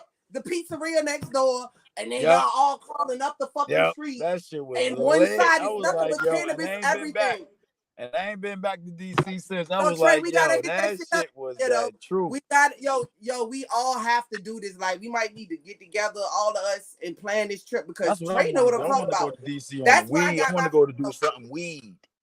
the weed Anything crawling. Wait, legal take that's me weed. too. I want to do it. Wait, take me too. I want to Yeah, go. I That mean, sounds all like a my good weed time. I'm people. back now. What? come on, Trees, We let's talking go. about It's weed legal and weed. pizza. It's I'm legal. listening. It's legal and it's They weed. said weed and pizza. I'm Nigga, with I'm it. on Wait, I'm gonna what leave that happened? shit probation. to I'm y'all. ready to go. I'm gonna leave that shit to I y'all. came Ticket home spot. from my Hey, little Trey, stint and I No. did well. I'm on Trey, it's a probation. I'm ready to spot go. after you going up the street. Yo, did you stop at the little I'm wing gonna spot leave that on to U y'all. I Street? didn't This put right it. here, I'm gonna fuck with this. You know what I'm saying? Nah, we got I'm the fucking with this pizza day. and hit the road. Day, this what I'm fucking Yo, with listen, y'all. hold up. You be getting fucked up out there, man. You need to slow down a little bit. Got the jack. Who, me? It's early in the morning. Jeez. This daily, like, bruh, come on now. Come Daily? on now. That Oh my goodness. Girl, I'm put about some of to- that in your coffee. Papa You be good to Corona, go. 100 brand. Shout out Like, to Put Sonya you for the some. bottle of all Sonya day. Romero. Jack Daniels That Bond. keeps the COVID away. Bad What you say, Teresa? Keep what? boy. Oh, I see you with that. I think Wait, I put some of your coffee, girl. Hold Put up. some of that coffee, Nah, girl. but all right, Nigga, I'm strapped. nah. But for I'm real, strapped. let's reel I'm it back strapped. because I we've keep been the on cases, this joint. Hold on, wait a minute. I What you got my wanna drink? Jack Daniels coffee cup. I got my Jack Daniels Bond and my Cantaline. Can y'all figure out my We've potion been on today? this joint. We literally got enough show to Coffee split and this Jack. show Let's in go. two So, because hey, can we make this a weekly podcast type thing? All of We us. I do mean this that's shit what we every do. day. This is what we do. do We this shit try every to do it day. every day. I I'm try. Yeah. loving He it. be mad at me like, nigga, you want to pod every day? I'm like, yeah, that's why we got different shows. We got We do this all the Question time. Critical Topics. Then we got the smoking section. And then we got skiing in the morning, afternoon, at night, in the rain, whatever the conditions is, we skiing in that. And Homie, I'm I'm Tre-Ski. here. Send me links. Like, this is my dream to even Are do. you a daycare Like, school teacher or something? Look like you got a damn daycare in your house or something. who you talking I to? have Me? school on Wednesday, I'm They talking look to like you. so I cubbies won't be and in shit. the morning. It do look like a cubby. It look like a daycare or something like that. What, for It me? does. You, TK. Yeah, it looks like it's children's artwork. Well, I'm in my office at this point. Like, this is just some motivational Yeah, that's shit. what it looked like. It looked like And I professors got in y'all the principal's I got office in the screen on my daycare. TV right now, so I can see us on the TV, but I got my phone sitting here. But Yeah, I'm me in my too. That's office. what I Yeah, do. just keep it on mute though, so that we don't get no feedback. Oh, you ain't got no feedback. Like, I'm streaming. Nah, so I ain't no can- feedback. That's what I was just saying. Like just long as it's on mute, you good. Yeah. Or like, or whatever you got it on. If you don't got it on mute, whatever you got it on is good right now.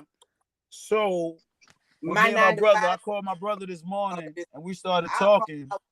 to make this And happen. I asked him, and I told him that I saw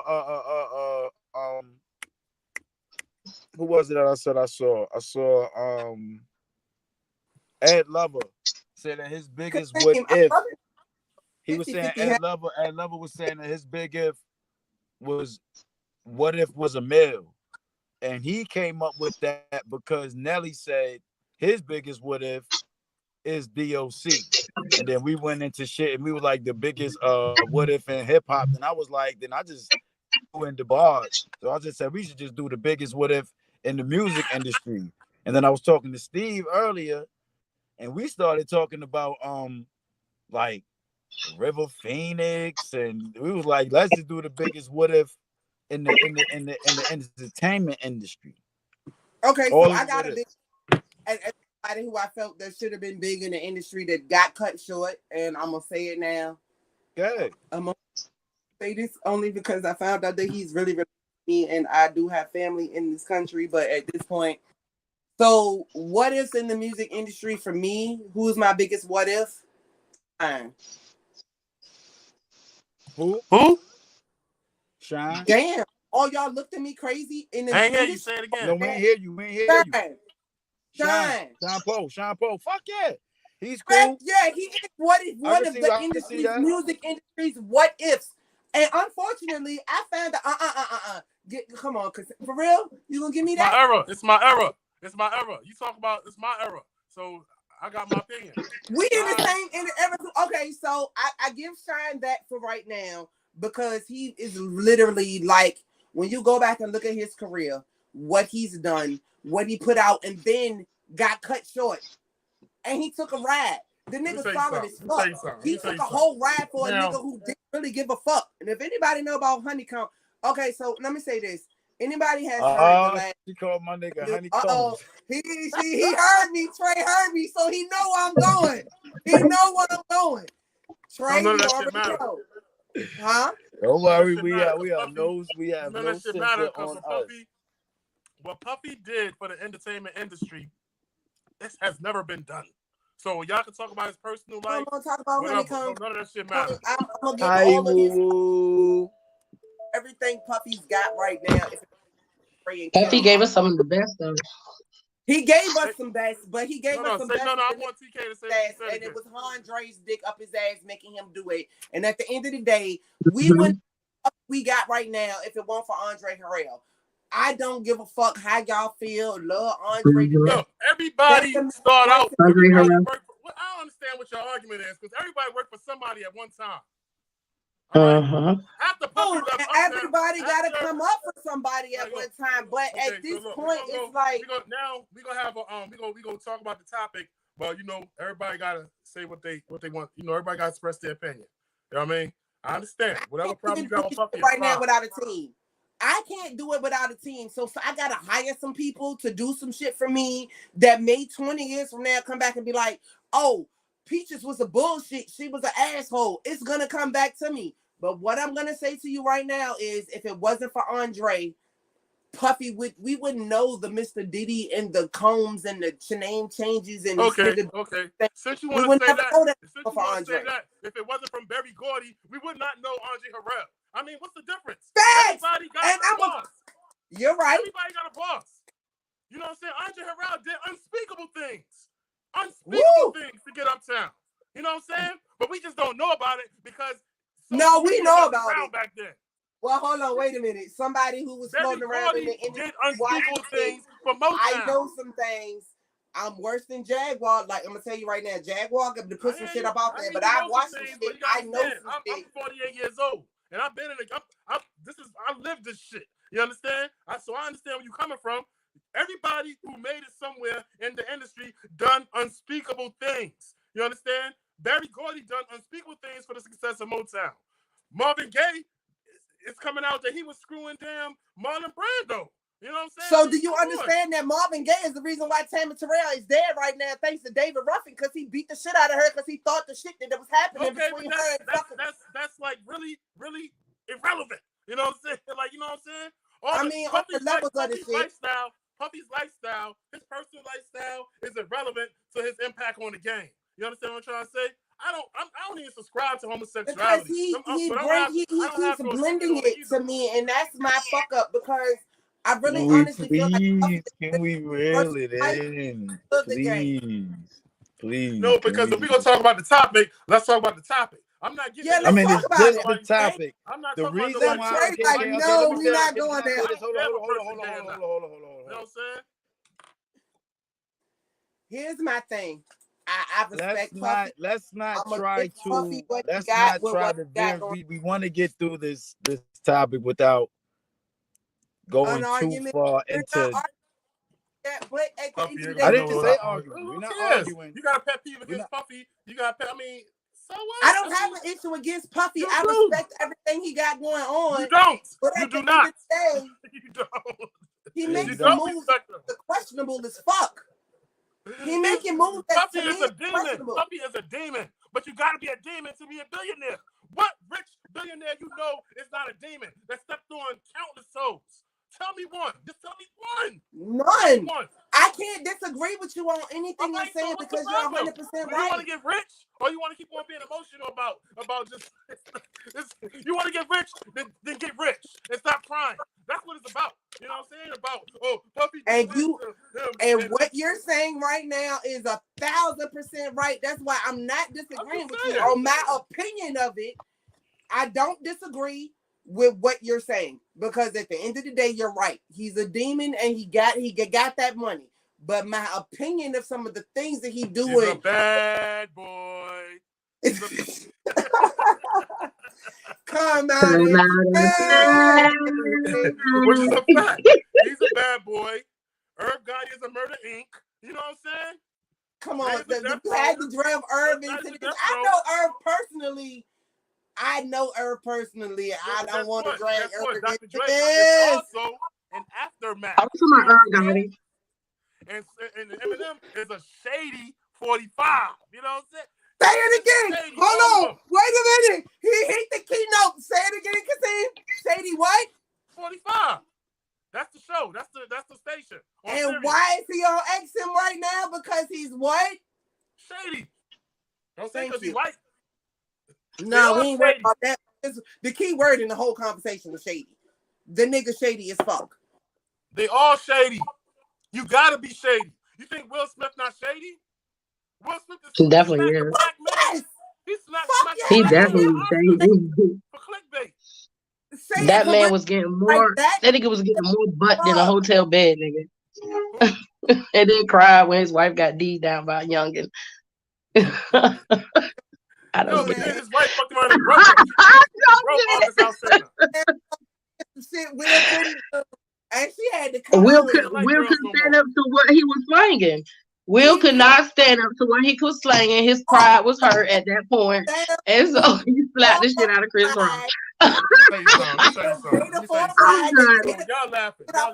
That shit was so good. Jada had to come out and tell everybody it was just an entanglement. Exactly, honey.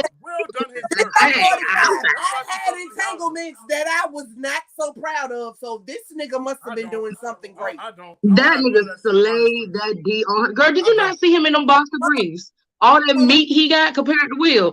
Will was hurt, honey. Look, this ain't no girl show. This ain't no girl show. Don't get me. Okay, we got to talk about no sausages. We ain't doing it. Sausage fest. Facts though, cause you can't get mad because she's speaking some facts on some shit August did. I don't want to hear about nobody's penis. Period. He doesn't want to hear about the sausage fest. All right, we thank you. I'm gonna stop this. Check this out. Baby, I'm just here as a guest. I'm not gonna do that. Check this out. Y'all sit up here act like we not all 40s and better. You know what I'm saying? We are. Cannot one of us in here compete with a 40, compete sexually with a 26-year-old. Say what you want. No, 48. It's not possible. It's not possible, but it's just the fact that he had the nerve. He just really had the audacity. He had the audacity. Let me finish. Not one of us here can compete with a 26-year-old. Number one. And number two, I'm 48 and I'm overweight. I still do what I gotta do as far as I'm concerned, you know what I'm saying? But let a 20-something-year-old find a way in here. I'm gonna shoot him. Don't deliver no pizza. But he was banging 20-something-year-olds. But he was banging 20-something-year-olds.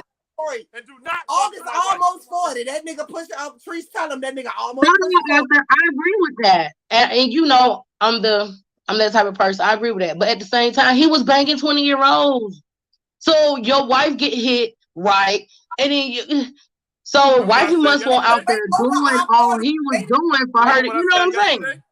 Remember what I said yesterday? What was that? It depends on the contract that you have going in the relationship. If this is allowed, then this is allowed.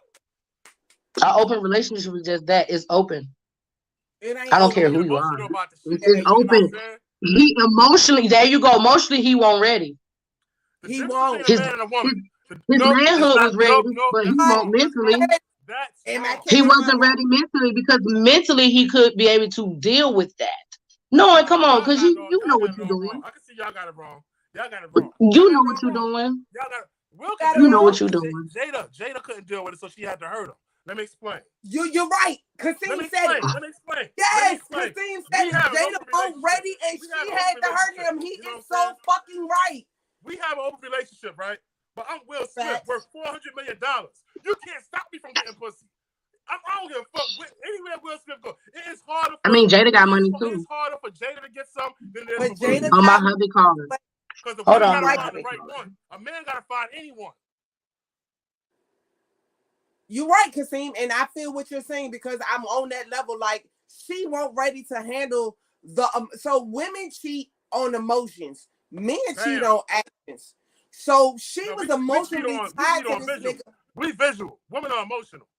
You know right. Y'all niggas visual. Y'all see a bitch and be like, ooh, I can fuck her with my mind closed because y'all eyes closed because you can visualize it. That's bitches cheat and women cheat on emotion.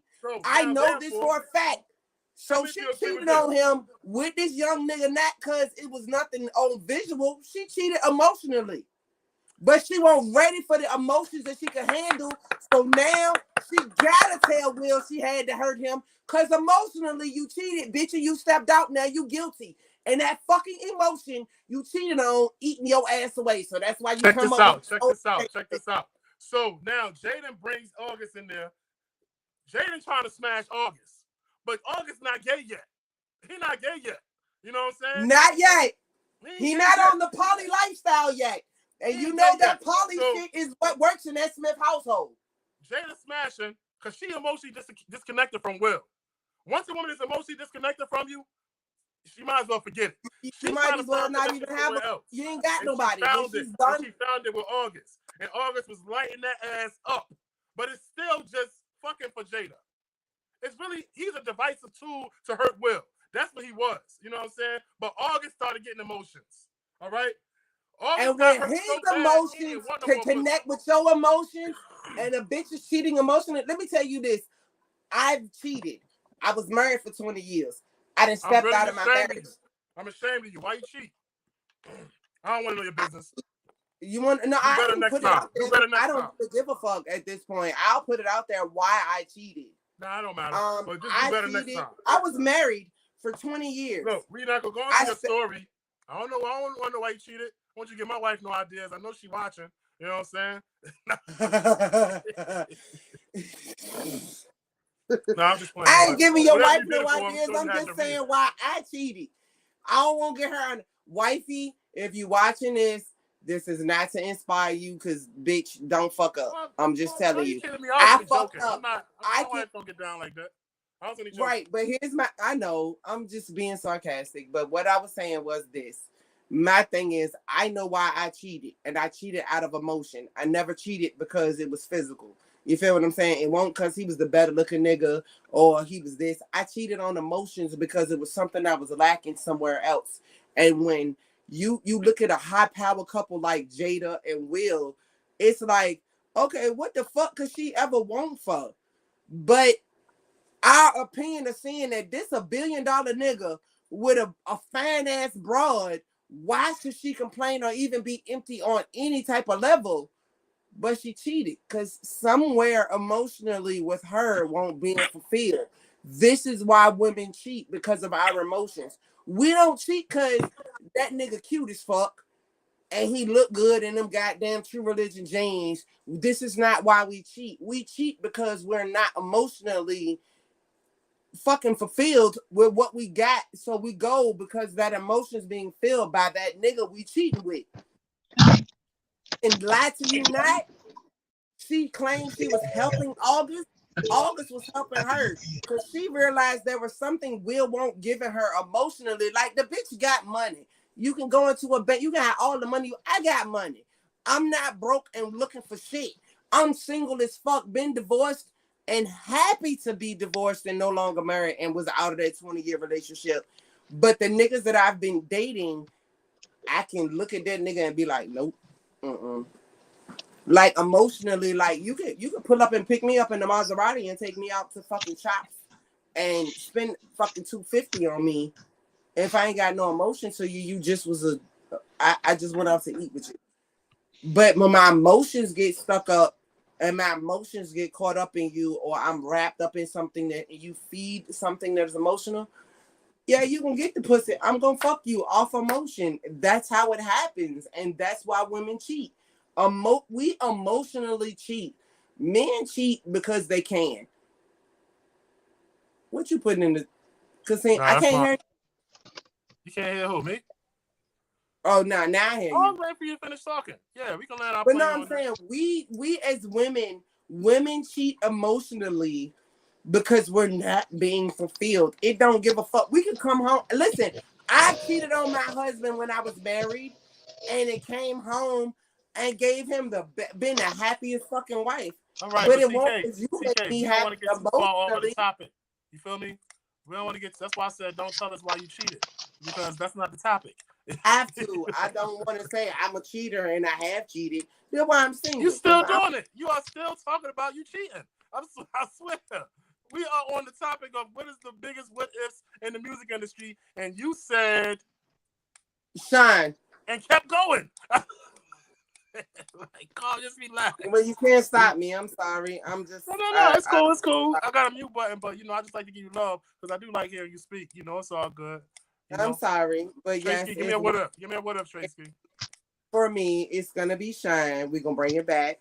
It's Shine because I really I think what he did as a contribution to the hip hop industry with the albums that he was able to give was great. His lyrical genius is great, but now if you look at him and see what he's doing for the country of Belize, okay. So now I'm gonna ask you this: you said what if what? What if Shine what? Had Nicole and took that charge for Puffy? Okay, then he probably wouldn't have been the politician in Belize. His celebrity is what got him to where he at now. So everything that Shine did led to the success that he have now. You know what I'm trying to say? But he's a fucking politician now. If Shine would have not caught the charge, he would have first of all, Shine only got a deal because he sounded like Biggie. When everybody got tired of that, they would stop buying his records. Because he was okay. He was a mediocre MC. Lyrically, he was mediocre. He didn't even have a good image. None of that stuff. You understand? So I'm trying to understand, like you said, what if he would have got the charge where he would have been? He would have been invisible and irrelevant. He wouldn't have been. That he caught the charge gave him his run around New York proliferation. Bad major shit before like he ever got signed. He what? Oh, Shine had a following before he ever even got signed. He had a little following, yeah, but you gotta understand, he had a little following. Shine is like from our neighborhood. We from Brooklyn. I know who Shine is. So you know when he was riding around in the fucking big ass cars with his name on the side before he even got a deal. You know what he was doing. If you're from where he's from, you already know. But that's nothing compared to who he is now. Shine is like. Well, no, now because we as the United States, we deported him back to Belize. Right. So he wouldn't have got deported if he wouldn't have caught that charge. You understand? You're right. Because he's still be in Brooklyn, pushing around Maybachs, running the money. You're right. This conversation came up before with me. So somebody said Shine, and I said, well, okay, if Shine wouldn't have caught the charge, he would have been a nobody right now. Because he wouldn't have got deported. He'd still be running around pushing big ass cars. With he would have been a drug dealer. He'd have been a drug dealer, and he would have got deported. You are so fucking right, and I can't dispute that because I knew Shine before the whole industry thing because of my relation of what he is to my blood family. So like going back to Belize at this point, like him. You know what Belize is? That country is so small and tight. Me and my wife's teacher, giving crazy status. Me and my wife's teacher in Marcus, Mr. Coy, was the head of education in Belize. All right, Mr. Coy. Mm-hmm. Mr. Coy, my next door across the street, Ernie and them pops, the Leos, you know what I'm saying? Mr. Coy was their teacher. You understand? They was telling me about the social government in Belize but back I know about Mr. Coy. So I grew up on 151st and Riverside Drive when I lived in New York, which everybody keeps telling me, oh, you was a little posh uptown girl. It is what it is. I lived there. I grew up there. That was where I was. But at the end of the day, like taking a train to go to the hood and run with these niggas when I was younger was one thing. To see them running around, like I said, you're right. If he would have never caught this charge with Puffy to make him bigger than he was, we know what Sean would be right now. Right. So that's a what if that's like, nah, I got a what if for y'all. I got a what if for y'all. Okay. So I gotta change my what if now at this point. No, you don't. No, your what if is your what if. Yeah, we don't. It's not that we cycling saying, oh, your what if is better than nobody else. It's just everybody what if is just your what if. But we can disagree with you. We can disagree with each other. Yeah, like, everybody can disagree. Like we don't want you to say, yeah, you gotta agree with who we say either. Like it's just who we say is a what if. Now, if y'all invite me in for another podcast, my what ifs might be different. But today, I mean, but now the next show, the next show might not be on what if. This is the topic of this show. My what if, I ain't got no what. I'm cheating. Follow me on Facebook too. What's your I'm cheating. My cheating is of course what if Big ain't died. Okay, we ain't gotta go into what if Big had. If Big hadn't died, he would have died some other time anyway. Big would have got too big. Somebody would have killed him anyway. Oh, he's right as fuck because oh my God, I thought I was the only person that ever said that because I said if Big didn't die when he died, he would have still died anyway at the wrong hands because he was too good. Jay-Z, I ain't even gonna put that on him, but Big had to go for Jay-Z to be where he at. So if that's just for Jay-Z to be where he at. My question is, what if Big didn't go? Not if he didn't die, he would have died at some other time. If Big was still here right now, is what I mean. Like if he didn't get shot then and he happened to survive. Okay. If Big wouldn't have died, Little C's would have died. I ain't got nothing to do with that.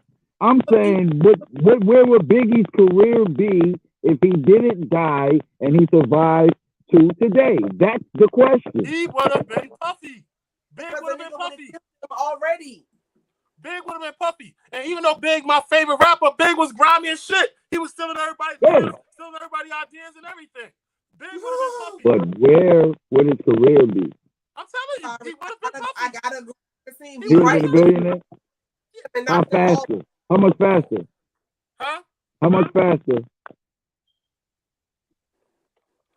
How much faster? Because Diddy ain't become a billionaire till last year. Look, Big would have eventually woke up and broke away from Puffy. You know what I'm saying? Because Big work ethic. Big stay in the studio. You know what I'm saying? Puffy stay pushing. And Puffy want to be all in it. What Suge said. But if anybody pays attention to what the fuck about Diddy. Suge was talking about Diddy. Diddy said Suge was talking about JD. Yo, you very staticky, son. Yeah, you come across real Trey. So it's like my thing is you're right. You're so right because if he didn't get killed when he got killed, if he would have moved along and kept going after Pop and when he got killed, I honestly believe we wouldn't even known the Puffy because Big would have took over Puffy. Big would have killed Puffy. It's a couple of things that would have happened if Big wouldn't have died. If Big wouldn't have died, Wu-Tang wouldn't be how big they are. That's number one. Because they beefing with Big because of Nas. Nas and Big would have eventually worked it out. And Nas would have got bigger faster. You understand? Puffy would be Ghost. Nas ain't shit without a DMX. Shout out to LES. Shout out to DJ LES because if it weren't for LES, Nas wouldn't be where he was. And people keep giving credit to Nas, but I'm gonna just say if it weren't for LES, with him doing, I know what you're trying to say, but it ain't LES. It was his large professor. It was Babito Stress. Keeping him on that freestyle shit. That freestyle shit and playing that shit at night. Yep. The underground. Stretch and Babito was the ones that kept on promoting Nas when nobody knew who he was. Stretch and Babito was fabulous. Nas and Wu-Tang. They did that shit with Nas and Wu-Tang around the same time. They did it with Nas. They did it with Wu-Tang. They did it with Tribe Called Quest. From LES. The nigga from LES. Diamond D? Huh? Diamond D? Puerto Rican nigga. Like LES is right here at 757 where I am. I go to LES studio on a regular fucking basis. I was there. It don't matter. I was there. I'm trying to say I was there. I was doing Hot 97 shows and everything. I was literally there when all this stuff was Wait happening. a minute, pause. Where the fuck was you at? Because when I was there, where was you at? I'm talking about I was not in the industry or nothing, but I'm a fucking hip hop head. I was there. Yes, I was there. No, I'm talking about like in the studio, like building with these niggas. Like I go back with LES since '91. I've known LES personally. I was rapping before that. You know what I'm saying? I mean, but that's what I'm saying. Like, so I was around when he was running around with Nas and Mobb Deep, and he was doing this thing, and it seemed to me, from my opinion of my point of view, from where I was. Now I get what you said. You was a street teamer. I was a part of the street team. Never not had been. So it's like everybody started somewhere. Like when you said that about Puffy, Puffy was a street teamer. Everybody started somewhere. Angie Martinez was a street teamer. That's how she got a job. Now she a contract chick. You know what I'm saying? Fuck Master Flex. Yo, Angie blowing shit up. Shout out to Angie Martinez. She the GOAT though at this shit. She's really the GOAT at this shit because she the only one who survived. Angie, because she survived a Hot 97. She survived every fucking radio station to now. Yeah. If you she to go in what radio? And radio? You said she to go of radio? You said Angie Martinez is the Hold on. What is Angie Martinez the GOAT of?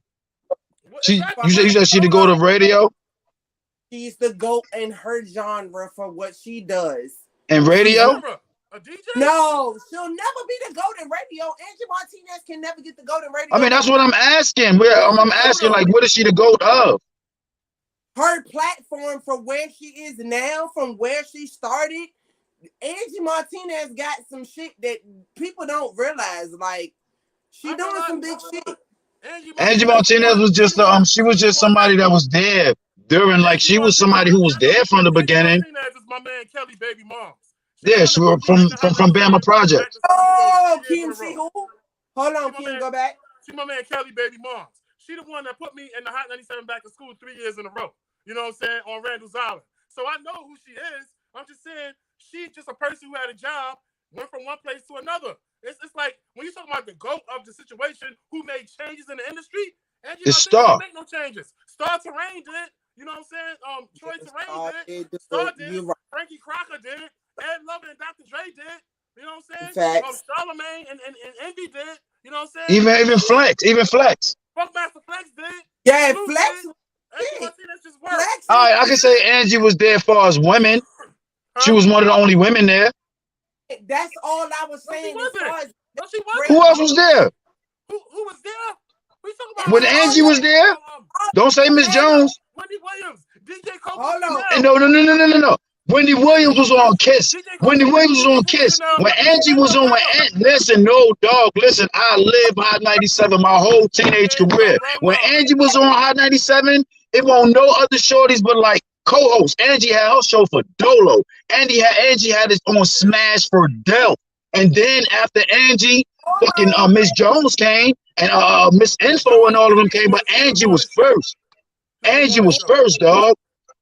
Yeah, you can't not giving her props in that because even that's the only thing that I give her as being a woman in that era. Like she ain't pioneer shit. She just did what the boys was doing. She just was the girl that was doing it that they let her do it. Like Wendy was just about talking shit. And Hot 97, I don't know why they ain't fuck with her, but she won't on Hot 97 when I was a teenager.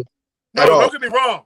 I love Wendy came along on on BLS. Wendy was on WBLS. Facts. And she came like that's why I remember Wendy was on WBLS, and that was like as a woman, if you look back at it, fuck Angela Yee, and I love Angela Yee. Angela Yee is new millennial. I mean, Angie Martinez is the early 90s. She interviewed everybody, Big, Nas, Jay, before they was who they was. Like that's what I'm saying. Hold up. Goddamn it, Judge. No, she gave the most unbiased interviews of ever. Like, pull up some of her own shit from. Okay, so who is it? Who is it? The first female Lisa G on Hot 97 to her own self was Lisa Evers. All right. Lisa Evers. What else she had? What else she had? The military, the militant shit. The militant joint, right? Street Soldiers. Street soldiers, yeah. Lisa said. But no, nah. Lisa Evers,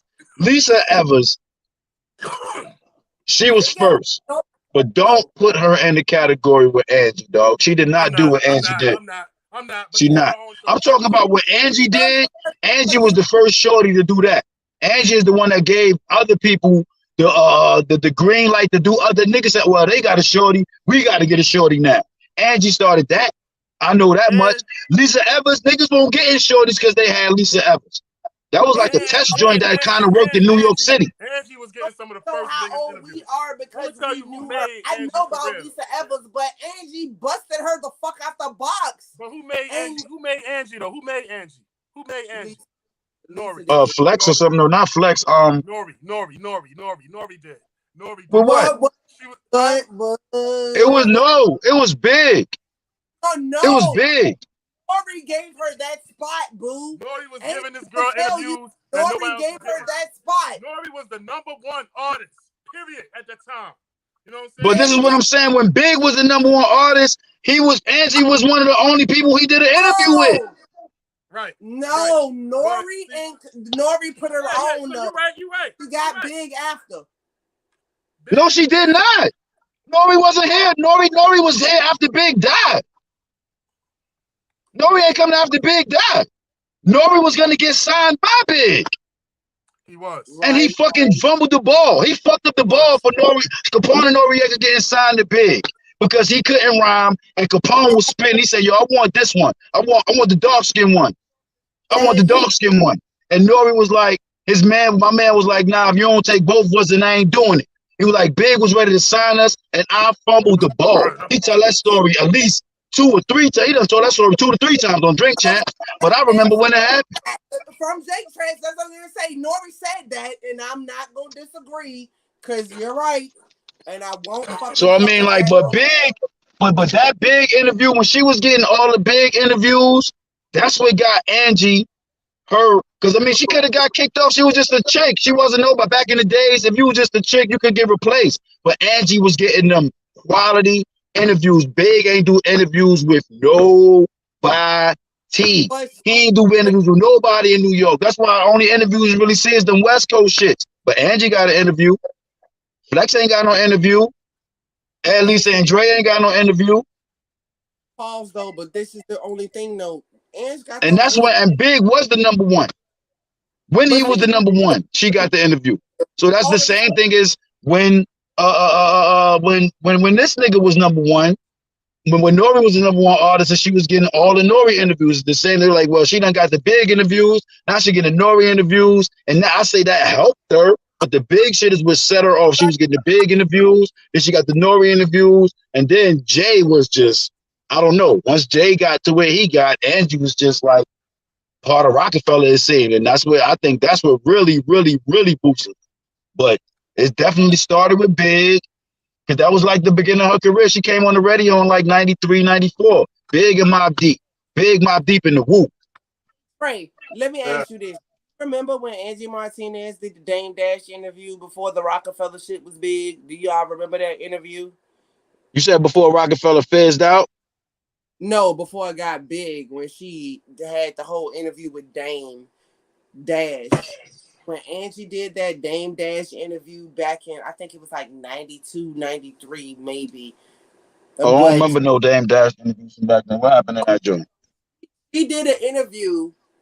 If you go back, pull it up, Dame Dash, Angie Martinez interview, like it's there. And when I listened to the interview she gave to him, and you said this because you spoke on the Rockefeller thing, her getting drugged in, it was like that interview she did with Dame pushed her to another level, but it didn't open too many doors because people were skeptical of Dame. But when she got the Jay-Z interview, and you said it yourself, that's what everybody started like, well, who the fuck is she? And how is she getting these interviews? When she got with Jay-Z and then the whole Rockefeller shit popped off, pay attention to the timeline. All right. Okay. Hold on. Because what I did say that she got the Rockefeller and the Jay-Z interviews, but I don't think I said it in the context that you just said it. What I said was in 93, 94. There was no Rockefeller. Nobody knew who Dame Dash was. Nobody knew who Jay-Z was. He wasn't even, besides the underground shit that he did with jazz, like as far as being Jay-Z as who he is with Rockefeller, it won't none of that in 92, 93. I was actually down here. And I don't think Angie was on the radio then. Like when I came back to New York in 95, I think Angie had just got on the radio. I had came back in 94 for something and she had just got on the radio then. But when I moved back in 95, she was on the radio with her own show. Now back then she got the Big and the Mobb Deep and the Wu interviews. It wasn't no big thing because all three of them groups was just starting. So I mean, everybody was trying to get them. But then when Big did that triple platinum and blew up and did no more interviews with nobody, Jay still was nowhere to be found in 93, 94. She got a big interview when nobody else was getting big interviews in the whole New York. Probably on the whole, I don't even know about the East Coast. The only big interviews I ever heard about in his time frame when he was alive was on the West Coast. So Big won't do an interview. So if you had a big interview, that was golden. So her having that is what gave her mad credit in the game. Then after that, then Nori and I don't even know if she had a lot of DMX. I don't know about her and Rough Riders. But I do know about the Nori situation. Her Nori was mad cool because of the Puerto Rican thing, because they did the Puerto Rican Day parade that year. Her Pun, actually, she got with Nori because she was tight with Fat Joe and Pun and them niggas before Pun died. So when she was tight with Pun, Nori was tight with Pun, and Pun was gone. So she got Pun interviews that nobody got, and Nori just bled over because Nori was in that Puerto Rican crowd. So that helped her get them Nori interviews, and Nori happened to skyrocket to #1. So boom.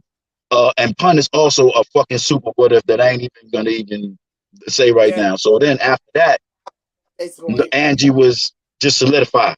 After the Nori shit, she was solidified. I mean, you couldn't tell her nothing, and everybody else was trying to mimic what Hot 97 had, and that's just a fact. But it also comes down to, the producer for the Hot 97 show, where Angela was, and all of that shit was going on. Angie was doing some other shit, and you also know that producer, nigga from the whole Breakfast Club, like effing it, like. Oh, I don't even know. Like now, I don't even know what their hierarchy is like. That shit is some whole different shit. Back then, like literally back then when Angie was doing that shit, anybody can walk up in Hot. I could have walked up in Hot 97 and just chill. And I mean, it was just really like some home shit. Like that's how my brother and them got on there. I mean, I was like, yo, my brother and them got a fucking Hot 97 commercial. What the fuck? But now that shit is some totally different. God, I doubt anybody could just walk up in there now. So I don't even know how that shit work now. Pretty like a motherfucker. Like you get to the fucking front door, they're like, who you here to see? And then, especially because of Nori and them. Speaking of Nori, Nori and the fucking Lil Kim and Foxy and them. But now Nori on his own shit and the whole fucking. Because I mean, I swear to God, Hot 97 used to be lit, nigga. We used to just go uptown for nothing and just go out there by Hot 97. That shit be lit out there. Freestyles, ciphers, just man, that shit just used to be cracking. But after Foxy got shot, I mean, I was down here. I mean, after them niggas did that shooting, I was down here, but niggas was like, yo, ain't no more. I called my niggas, asking if they going up, been up uptown to do freestyle. They were like, nah, we can't do none of that shit no more. Yeah, we used to go to, like, we would literally leave VA to go to NY because we knew we could get there. And, on the outside of Hot 97 back in the day, it used to be a line for niggas to get in the studio. And they would let niggas in on 20-minute intervals for you to walk into the studio. Like you wanted to be there. That was some shit ago. We used to leave VA and go to New York to get on the radio station, and we ain't had shit to promote. We was there, but we was promoting us and on some real shit. All you had to do was be nicer than 1,000 motherfuckers that's out there. If they was the nicest golden voice, they was like, you come up here and freestyle. That's how. I want to say that's how Fabulous got on, but they might have knew somebody that knew Clue, but I literally remember the first night that Fab got on fucking Hot 97, yo. He was literally just a regular nigga, like us, just regular niggas that rhyme. And he wound up on Hot 97, and he wound up rhyming on Monday Night Mixtape, one of the first Monday Night mixtapes. and Nori was up there too. I don't even know how Nori keep coming back into this shit. Nori was in that. He was on that freestyle, and Fabulous blew up from that one freestyle. I remember the night, like he was like, got this new cat. He brought him up there because everybody was trying to get up to Hot 97 so they can go freestyle, and his crew happened to get up there. I remember. You're right, and I'm on the same page with you, Tre-Ski, because at this point, I still trying to figure out if Fabulous didn't look good in that line, with that nigga being fly as he would have never made it into that studio because they would come snatch fly niggas out the line. Like, you be standing there in that line. If you know what the line was like to get on the radio station back in the day, it's niggas from all the fuck over, and they just want to be on the radio station to say who you are, what you are. And that was like the worldwide thing on the East Coast. And that shit is so crazy. That shit is crazy. I don't know how many times I've been to the radio station in New York. And whenever I went to the radio station in New York, that shit seemed epic as a motherfucker, man. I done been to 106.5. I done been to 92.1 all the time. That shit just seems so businessy. It don't even seem radio-y. No, it's not music-y at all. I'm like, this shit, like, this is the radio station? Like, what the fuck? Like, it's just different. I mean, maybe Hot 97 is like that now too, but I remember when it won't. No radio stations like that now because guess what? You see where we all at? Podcast. Everything is business. Niggas ain't even there. Like, yo, where my man at? Oh, he ain't even here. He at the crib. This shit is killing radio right now. So he at the crib. Nobody cares about it. It's crazy because it's like y'all prolonging. Because I know what the biggest if is in the music industry and the rap hip hop anyway. So we bringing it back to this. Okay, so I said Shine. That's what it was. I know I was. We jumped off of that because we was on something else, and I was like, we bringing it back to this. I said Shine. Trey, who's your biggest what if in the music industry? He said Biggie. Big and Pun. What if they didn't die? Pun is a Pun wouldn't have died. If Pun wouldn't have died. Yeah, if Pun wouldn't have died, we would have never had lyrically. First of all, Pun would have left Terror Squad. Big would have left Bad Boy. And they both would have their own things. No matter how you do it, the person who pushed you to get you to where you at, you might not agree and you might hate them for all the work they're making you do. But the point is, it's their fault. It's just like the other day. Bow Wow said some fucked up shit about JD. JD created 106 that shit JD created 106 Park. You know what I'm saying? He created that for Bow Wow. And that's just the bottom line to it. Bow Wow don't know what was going on in the office and shit with the big dogs. You know what I'm saying?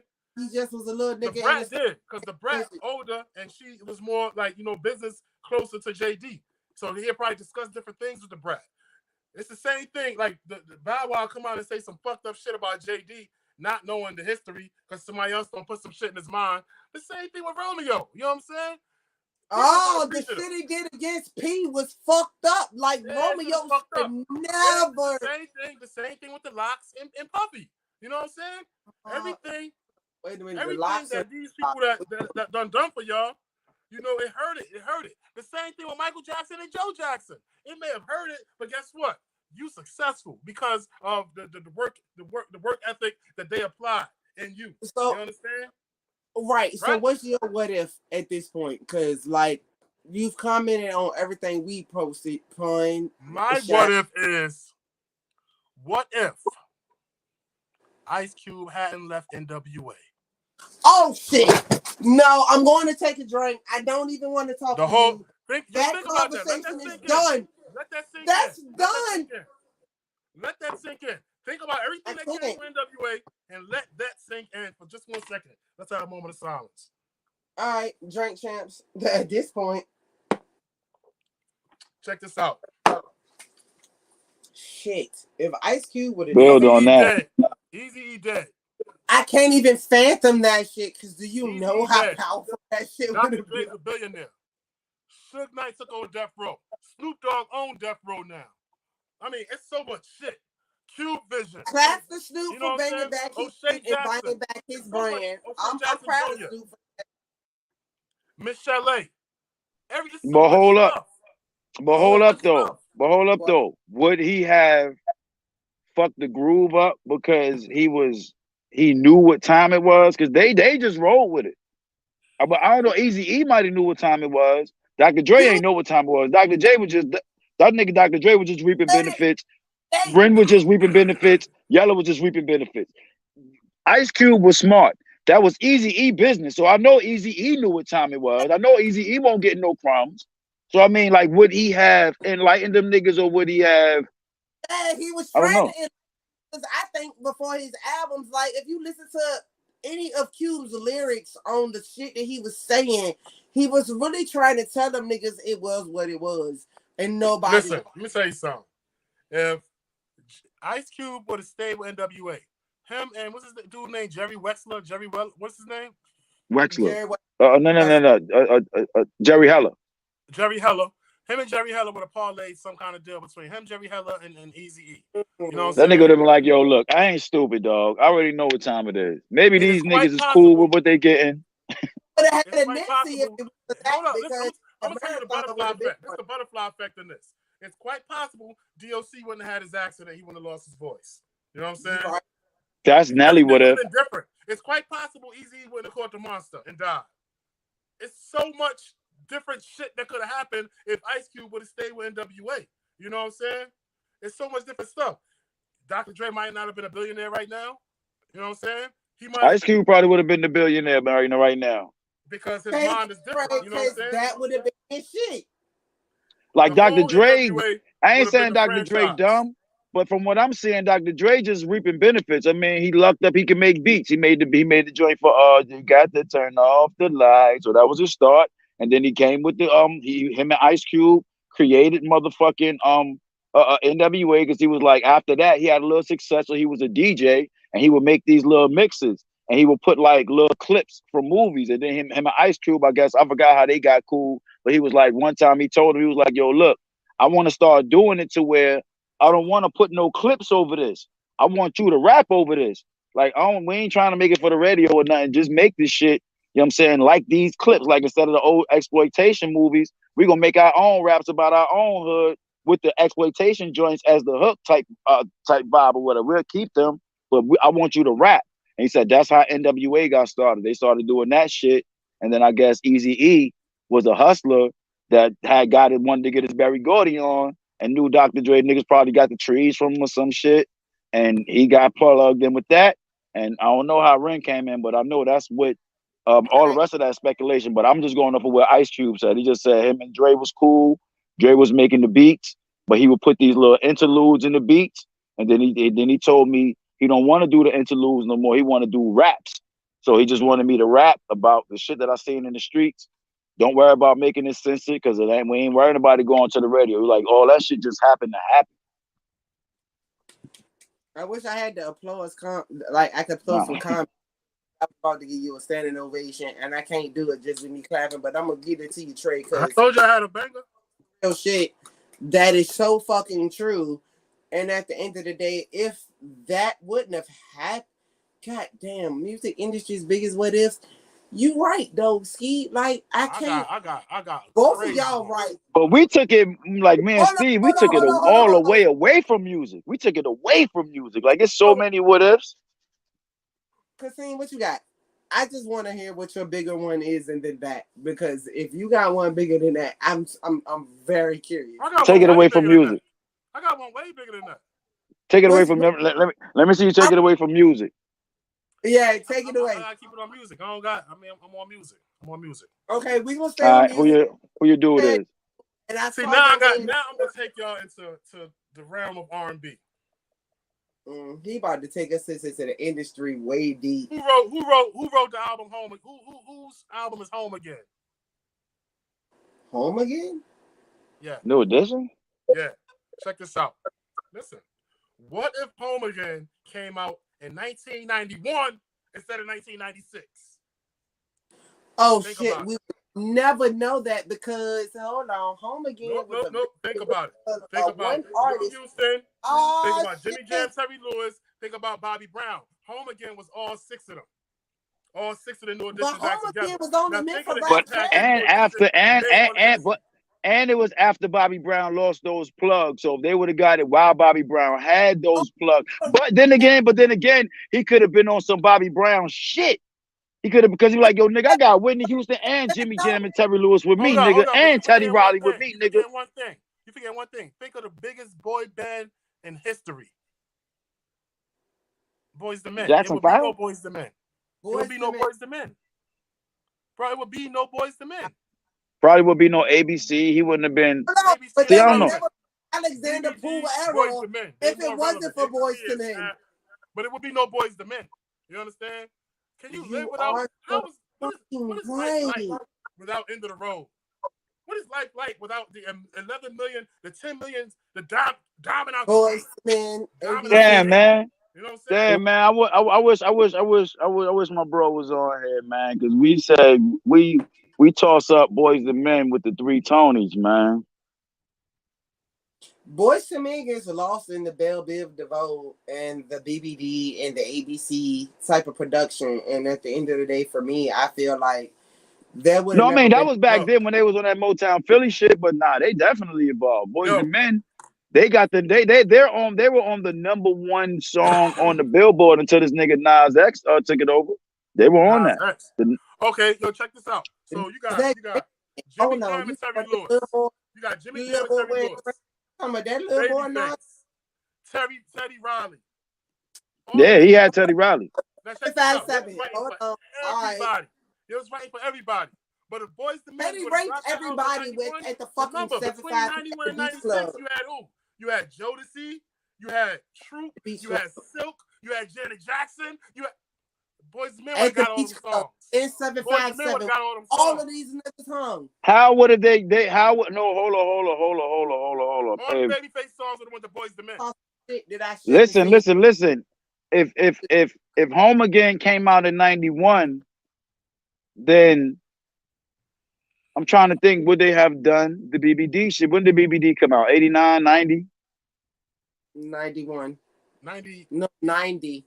Because 90, that's 90, where 90, because 90, that's 90, where 90. he met because that's where he met Boys to Men on the BBD tour. Right. On the BBD Bobby Brown New Audition tour. In Philly.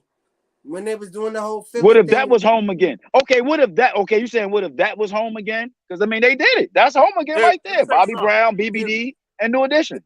And Ralph Tresvant. Home Again is when they all came back. No, that would not even be. I mean, that's what I'm saying. Like they could have. That was all of them on that tour. It was the whole Home Again situation. There was Bobby Brown. They wasn't performing together. They did the Bobby Brown shit, but that's what I'm saying. What if they would have did it then? They not. I mean, even when they did the shit in '96, they still performed separate. What established the reunion and New Audition was the album Home Again. That's what Home Again meant. We back. You know what I'm saying?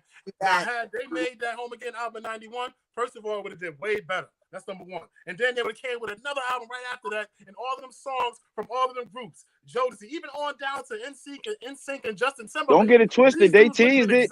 They teased it. Maybe because Word to the Mother ain't do good. Don't get it twisted. They did tease it, nigga. On Belle Biv DeVoe album, they got the track with all of them niggas on that shit. And out of all them songs that Belle Biv DeVoe released, that shit did the worst. So maybe that's what they looked at. They was like, damn, we tried to get them the whole New Edition. They don't want New Edition. They want BBD. Because all the BBD shit skyrocketed. Do Me, Poison, all that shit skyrocketed. Or even the slow jam pop. But that Word to the Mother shit didn't pop. And all of them on that shit. I see drop from your eyes. Word to the Mother, Boys to Men. I think all them niggas on Boys to Men too. Hold on. All them niggas on Boys to Men too. Huh? I think all them niggas on Boys to Men. That's where Boys to Men get their name from, the New Edition song. What I'm trying to say. Yeah, but it fell on that album. That was that 5 years. No. What I'm saying is maybe they wanted to do it then, but they teased the world with a New Edition again. We gave y'all Word to Mother. It was not possible. It was not possible for them to get back together that early because the egos was. Remember, they was going to shows in their own. But they have the songs. But they did the songs together. That's what I'm saying. Fuck the songs. The whole new. The egos. But it was. Team is so fucking right there. Egos they kept couldn't do it. We heard it on the radio basis though, Trey. We got the studio radio version, but when it came to them niggas being together, their egos couldn't. Kasim is fucking 100% right. But this is what I'm saying. No, this is what I'm saying. Outside of the egos, it's all. Even if the egos was there, if that shit ain't making no money, niggas ain't gonna just do no New Edition shit just to say we doing some New Edition shit and they ain't making no money. They put those songs out as singles. All of the songs that they put around those songs pop, and those songs didn't. So they probably said, "Yo, let's not do the reunion now because we gave them the whole. We gave them all 6 of us. We gave Bobby on this, and Johnny on this, and Ralph on this, but they don't like these songs. So let's not give them the New Edition now. When Puffy came and signed them niggas and they gave them the new edition, the world accepted it better. That's all I'm saying. Like, cause they tried it then. Like, cause if you make a song and put it out, that's a try. I don't care what nobody say. They ain't just doing some shit to do some shit. Okay, that was New Edition featuring. I did. That was BBD featuring Ralph Tresvant, Johnny Gill, and Bobby Brown. That's what that was. That wasn't. And the world didn't like it, so they was like, "Fuck it." Fuck no, we did not. You understand what I'm trying to say? I think if they all together is New Edition. I know the name distinction is different. I bet you, what's the name was? I bet you Bistro was there when they recorded both of them joints. I bet you he was. Who was Bistro? We don't give a fuck who. Their uncle. Oh, okay. If Bistro was there, hold on. This is what I'm gonna say right here. Hold on. Can I just say this one thing? If Bistro was there, and all 5 original New Edition is there, and they got Johnny there, that's a New Edition session. I don't care what nobody. You can call it what you want to call it. It's a BBD. It's a BB. I mean, I didn't know that. I didn't know that. The uncle the one that said it. He said, "Look." If he said it, then I take his word. He's New Edition. He said, "Look at this shit.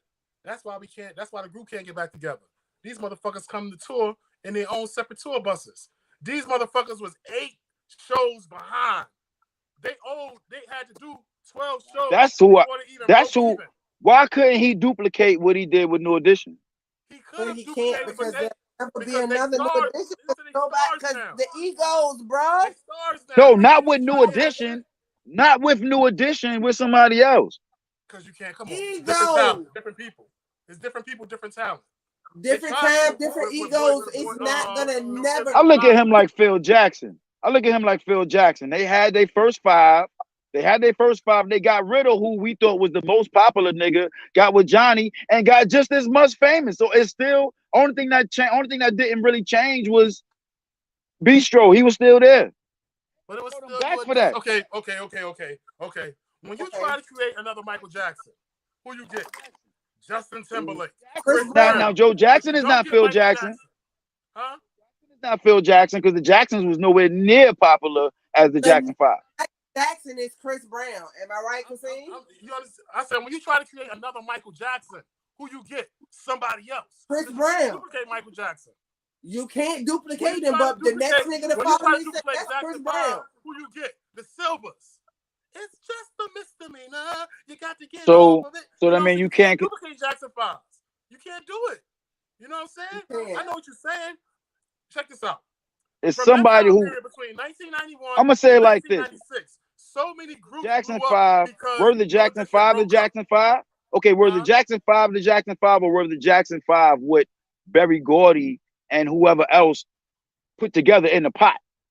But that's after the Jackson 5. Like, you gotta realize when the Jackson 5 started. When the Jackson 5 tried to be the Jackson 5 by themselves, that shit ain't fucking work.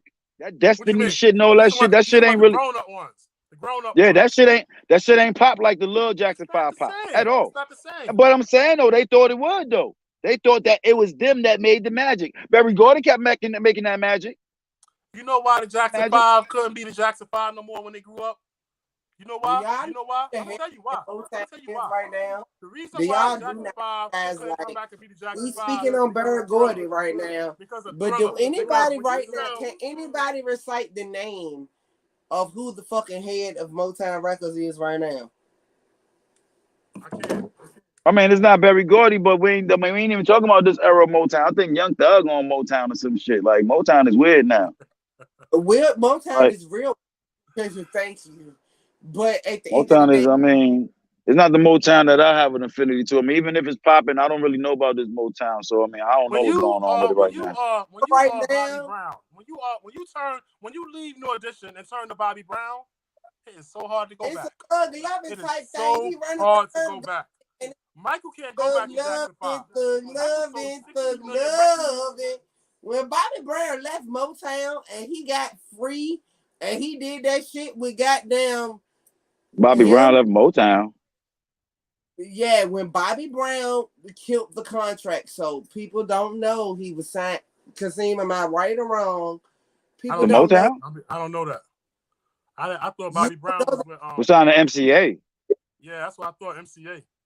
Right, but Barry Gorder was listed as his fucking management when he signed to MCA when he was doing that whole research that. So I'm gonna let you get my prerogative. When he was doing all of that shit, when he left New Edition and bringing Barry Gorder was interesting on the back end of that.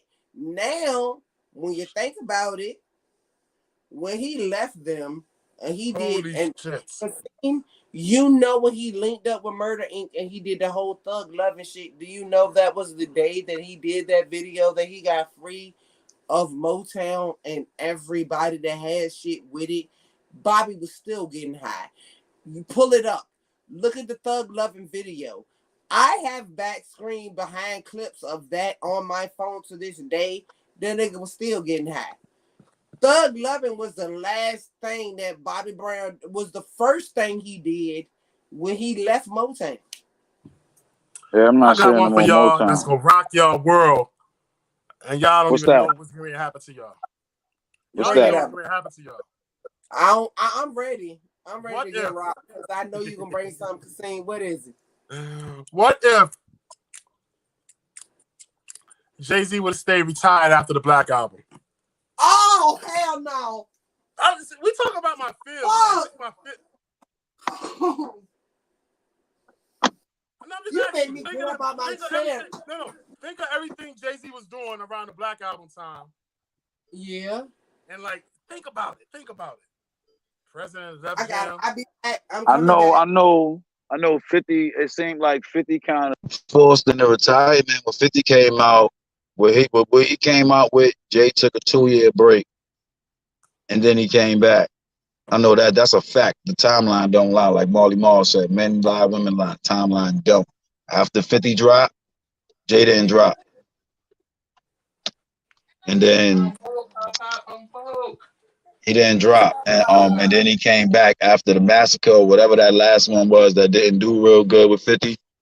Then Jay came back. So that's crazy. No, but look, that's the only thing that I can say against Jay. I think 50 had him shook. Say hi. Say hey. On the podcast with us. Say hey. Yo, look. If 50, if Jay-Z would have stayed retired, he probably would have stayed president of Def Jam. You know what I'm saying? He was with Beyonce at the time. She would have probably left Sony and came to Def Jam. All right. Jay-Z would have had more time to pick up more young talent and bring them to Def Jam, change the whole game up again. You know what I'm saying? It would have been so much stuff. I gotta get credit on this point right here because you are very fucking right. If Jay-Z had made that move, Title would have happened sooner. Title would have happened sooner. Title would have happened who is way Def Jam's parent company? Def Jam parent company is Universal. So he had unlimited resources. You know what I'm saying? Jay-Z would have did so much other shit had he, stayed retired after the Black Album. Because he got the things that he was starting to do at that time. Right? You feel what I'm trying to say?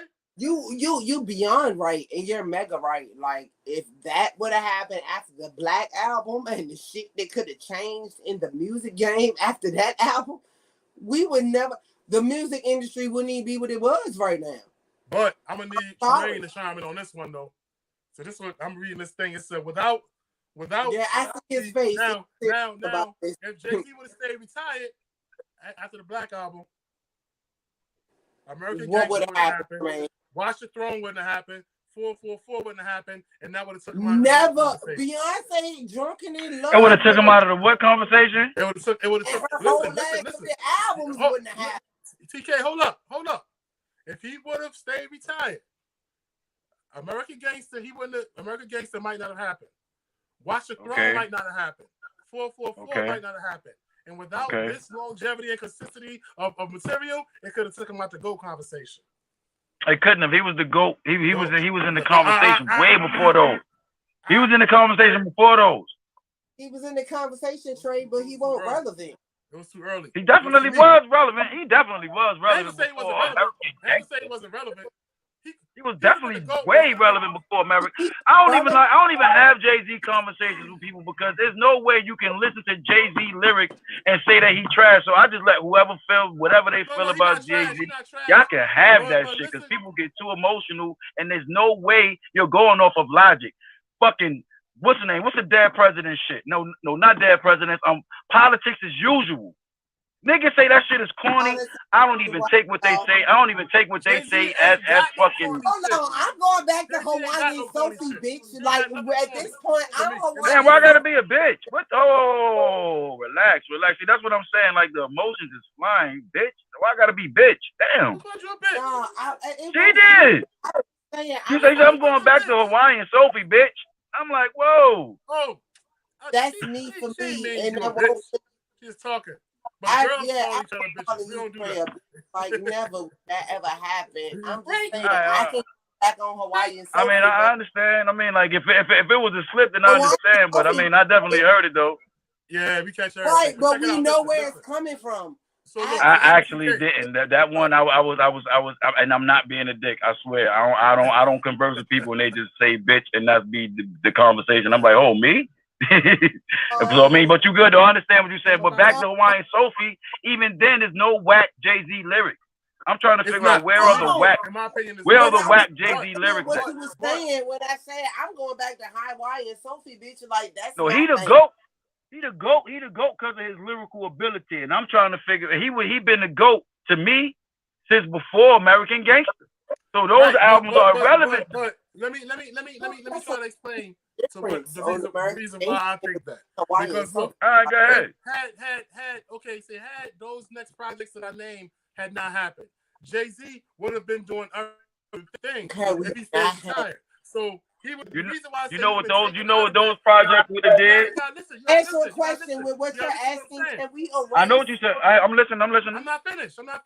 I'm listening. So now Jay-Z would have been taken out of the lyrical conversation because he's not making no more lyrics. His old lyrics are still there, but he's doing other things now. He bringing other people out to light, and Lil Wayne is there. Fabulous and Jadakiss is there. You know what I'm saying?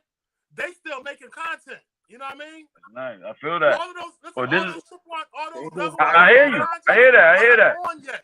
Those listen. This is what I'm saying. If none of that happened, right? Look, you on TV? If Jay never made none of that content. Hey, little mama. If he never made none of that content, right? Well, Jay didn't. And we're I don't know. I mean, he need to. He like I said, in my eyes, he was in that running after Blueprint. No, okay. Only thing that would have did if Jay didn't come out and make those albums, then the only thing that niggas wouldn't have been able to say that they say about Jay is, damn, that nigga's still doing that shit at this age. That's the only thing that he did that was spectacular, was that he was still an old nigga competing with the young niggas. He was already solidified. He been solidified. But when you 35, competing with the 20-year-old, you that nigga, dog. You that nigga. You really that nigga now. Now you showing off. So when he said Jadakiss and now I'm gonna just say this. No, the Nas beef happened during Blueprint. It did. Yeah. Blueprint is what solidified him in the GOAT conversation, even if everybody, I mean, that's just the conversation. So it's more people in the conversation. So whoever is in the conversation, I don't know. I know Jay been in the conversation since 2001. He been in that bitch since 2001. For me, anyway. After I heard Blueprint, I said, oh, shit. It's the same thing. The same thing that I said. The same thing I felt when I heard Blueprint was the same thing that I felt when I heard Life After Death. I was like, how the fuck a human being do this? That's how you felt for real, Trey? Like, after you heard Life After Death and then you heard Blueprint, you was on some other shit? Yes. Yes. Wow. Yeah, didn't you? Didn't you feel like yes. that? I did. Yes. And I'm not alone. So what's the problem with me feeling that way? That's why I'm like, well, shit, I wasn't alone. I thought it was me who felt what I felt. But that's what I'm saying, though. And that's what I'm saying. That's the album that put Big in his category, because Big was just nice and Big was making hits. But when we heard Life After Death, we was like, whoa, niggas ain't doing this. Niggas ain't doing this. And then literally after that, niggas started doing that. And he told you niggas was gonna do. Niggas, what he say?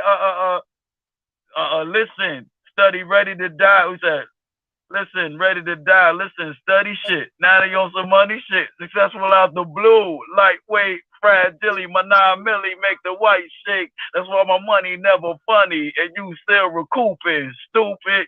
Yo, kicking the door is the shit that solidified Biggie as the king forever. I don't care what else y'all say. Y'all just saying y'all the king because Biggie said he the king. Won't nobody trying to be the king. He earned this spot. And just like T.I. said he the king of the South, and when he said that, he was able to back that up. Pause. Scarface, when Scarface said it, I said, I understand what you mean. Of course it ain't. Listen, this is what I'm saying. When the person who I think is the king of the South say that person is the king of the South, then I'm going to be like, yo, I think it's Scarface. And Scarface says, shit, that man say he the king of the South, that man the king of the South. So I was like, all right, T.I. the king of the South. Now, I don't think like I said, like I think Scarface is the king of the South. I never thought Biggie was the king of New York. Biggie said he was the king of New York, and New York said, okay, you are king. So for me, like when it comes to king of the South, it's like I see T.I., he there. When it comes to the king of the Midwest, cause nigga, we the South and them niggas was something else. Bun B for me. See, the Midwest I didn't even know the Midwest was really a thing as far as hip hop until like Nelly and them niggas came out. So I mean, that's like I ain't saying it's new, but I don't know nothing about it. Well, the Midwest, when it comes to that, when you talking about them niggas, like to me, like Bun B will drop them niggas. I mean, Bun B. I mean, I don't know. Texas, them niggas consider Texas the South. So that's why I say the South. The king of the South is Scarface, because if Texas is not the South, then Scarface is not the king of the South. That's Midwest, like. Well, they not the South, so that means Scarface is not the king of the South, and T.I. is the king of the South.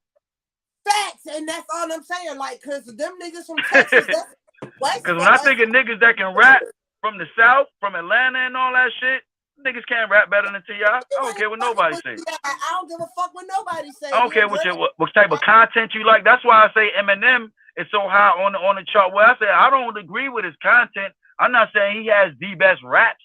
I'm saying he knows how to rap better than probably everybody. And I don't put nobody in the category above him. All of them in that category of the South because he the fucking Midwest. I'm not talking about, I mean, like, that's what I'm saying. Like, far as the South thing, like, if you ain't in the South, then you don't fall in that category. Like I was saying, like, when it comes to just knowing how to rap, I don't care. I swear to God, Eminem is top 3 in knowing how to rap. He probably the number 1. Don't nobody know how to rap. South. Nobody know how to use them beat counts the way Eminem know how to use them beat counts. And show me somebody that can. Hold on. Nobody can do that, and that's what I'm talking about. When I'm saying knowing how to rap, like, cause I don't know. See, I be biased. I'm from Brooklyn. Everybody nice, and everybody know how to rap. So I mean, like, not knowing how to just come up with a rap. I'm talking about knowing how to rap skillfully. Now, Eminem is the most skillful rapper. Like, from what I've seen, he's the most skillful rapper on this mic. He did shit that I done see everybody do. If they can, they didn't do it. Eminem? Yeah, Eminem is the most mechanically inclined lyricist of all time. Of all time. He falls into, so for us, for the East Coast, for us being from Virginia and we in the middle of all of this East Coast shit, we got Northeast niggas, we got Southeast niggas. I'll put money on that. Anybody, come show me somebody that can rap better than Eminem in that sense. And if somebody that's more lyrically mechanically inclined, not lyrically inclined, because that's your lyric. I'm talking about mechanically, the way that you maneuver those lyrics. Who can maneuver lyrics better than Eminem on the track? Well, who pushed him though, Dre? Our reputation, man. We do not like that going down in our city, man. We got nothing but love for ATL. I don't know who played this fucking interview. Who that? Who that, man? Slim Thug said that somebody. What he saying? You I got one. You know what I'm saying? Quavo killed. We got a lot. Slim Thug, the kid who in court, he said that Quavo paid him to kill him. I just saw that today. Man, that's some of that dumbass conspiracy theory shit. I don't fuck with that. The dude said it. Just trying to figure out how the fuck Thug got an opinion and shit. But we know what happened. I mean, you know how many times, you know how many things niggas said in court that came out to not be true. I mean, I ain't saying whether it was true or not. I ain't rocking with that. That's that nigga nephew, dog. That's that nigga sister, fucking son. Them niggas grew up like brothers. I don't believe that at all. That nigga Quavo was willing to break up one of the most profitable and popular groups in hip hop for his nephew. You crazy? That nigga ain't killing them, dog. Migos weren't supposed to break up. What the fuck? Migos, that's like, that could have went in the Jay-Z song. Now the Migos broke up. And every day I woke up, somebody got more shit to say. Like them niggas was so popping, they could fit in that. They was this generation Fugees. Straight up. Yeah, this generation Fugees is Migos. Nigga, you can't put up shit that Thug got to say to me because like how back in '96, everybody took that formula after they seen it was popular with the Fugees. After Migos popped up with their shit, everybody took their formula and popped the fuck off. So that's why I say they the new school Fugees, because of that right there. I seen that with my own two eyes. I remember when Fugees was like one of the only groups with a girl in it, because niggas won't letting girls rhyme like that. So then after that, you had to have a girl because they went fucking 20 platinum. It was the Fugees, it was the Icons. Hold on. But it was Fugees first. 1996. Before 1996, it won't no groups with no girls in it. Oh, see the shit though. Here go the thing though. 95, 96, you gotta go to Philly to go see the Roots and to see Lauren, who was just being brought into the Roots, and the shit that they had going on in the 90s. If you'd have never seen a fucking in-school concert in Philly in the 90s with the Roots, and I went on some whole kidnap getaway shit. I hear you, because the 90s, hip-hop in the 90s, let me tell you something. Back in my day, in the 90s, hip-hop, bro, that's what I was just telling you. When somebody say... So hip-hop, straight out in the dock. Like, nigga, I was running away from VA to go to Philly to go chase the Roots, to go find out what the fuck Lauryn Hill was doing in bottom basements with the Roots on some other collaborative shit. Trey smiling because he already know what the fuck going on. Okay, let me ask. Okay, so and I was running. I'm answering the text, and I ain't bullshit. I'm answering the text. I hope whoever just texted you made you real happy, because that smile was great. But all I'm saying is that I remember leaving VA, catching a fucking bus to Philly, because Philly was the shit that Virginia niggas, if you lived in VA in the 90s and you knew about anything underground hip hop with the Roots, with them, Jaguar, all of that. I'm 45. Oh, okay. I was running away from VA to catch buses to go to Philly to go see underground hip hop shit in Philly. I thought you was like maybe 31, 32. You know, you don't look 45. Nah, baby, I'm 45. I'm sorry. Thank you. I appreciate that. Smiling and shit. Calm down. We used to leave like bus groups catching a Greyhound to go to Philly to go see underground groups like the Roots and Talib Kweli and all of them niggas was on their whole poetic like speaking shit. We was running away from VA to come up north to follow this trend when everybody was hooked on it. So my thing is like I remember when Erykah Badu and I was You know my there. cousin Dre? I don't think so. He was on the other life.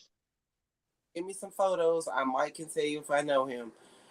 A nigga named Dre is like a common ass name. Millions of them niggas. Facts. I get it. So I say, yeah, I know your people because I know a million niggas named Dre that hopped on that bus with us from that Greyhound downtown at 757 with a one-way. Really, I don't think he was jumping on no buses. That wasn't him. But we came because the Jay was a only city thing nigga. we wanted to do was be a part of the underground movement where Erykah Badu, Jill Scott, before a nigga knew who the fuck Jill Scott was, she was singing scat and doo-wop with the fucking goddamn, with the Roots and Erykah Badu. They was doing shit in Philly that nobody knew about, but you gotta get there, get to the underground clubs. We was running away from VA to be a part of that movement because we was hearing shit, and I ran away to do that shit. So I done got to Philly. We hopping off. Have nowhere to go, nowhere to sleep. We're only here to see a one-night only concert. The Roots. If you don't worry about where I am, like, yo, let me tell you something.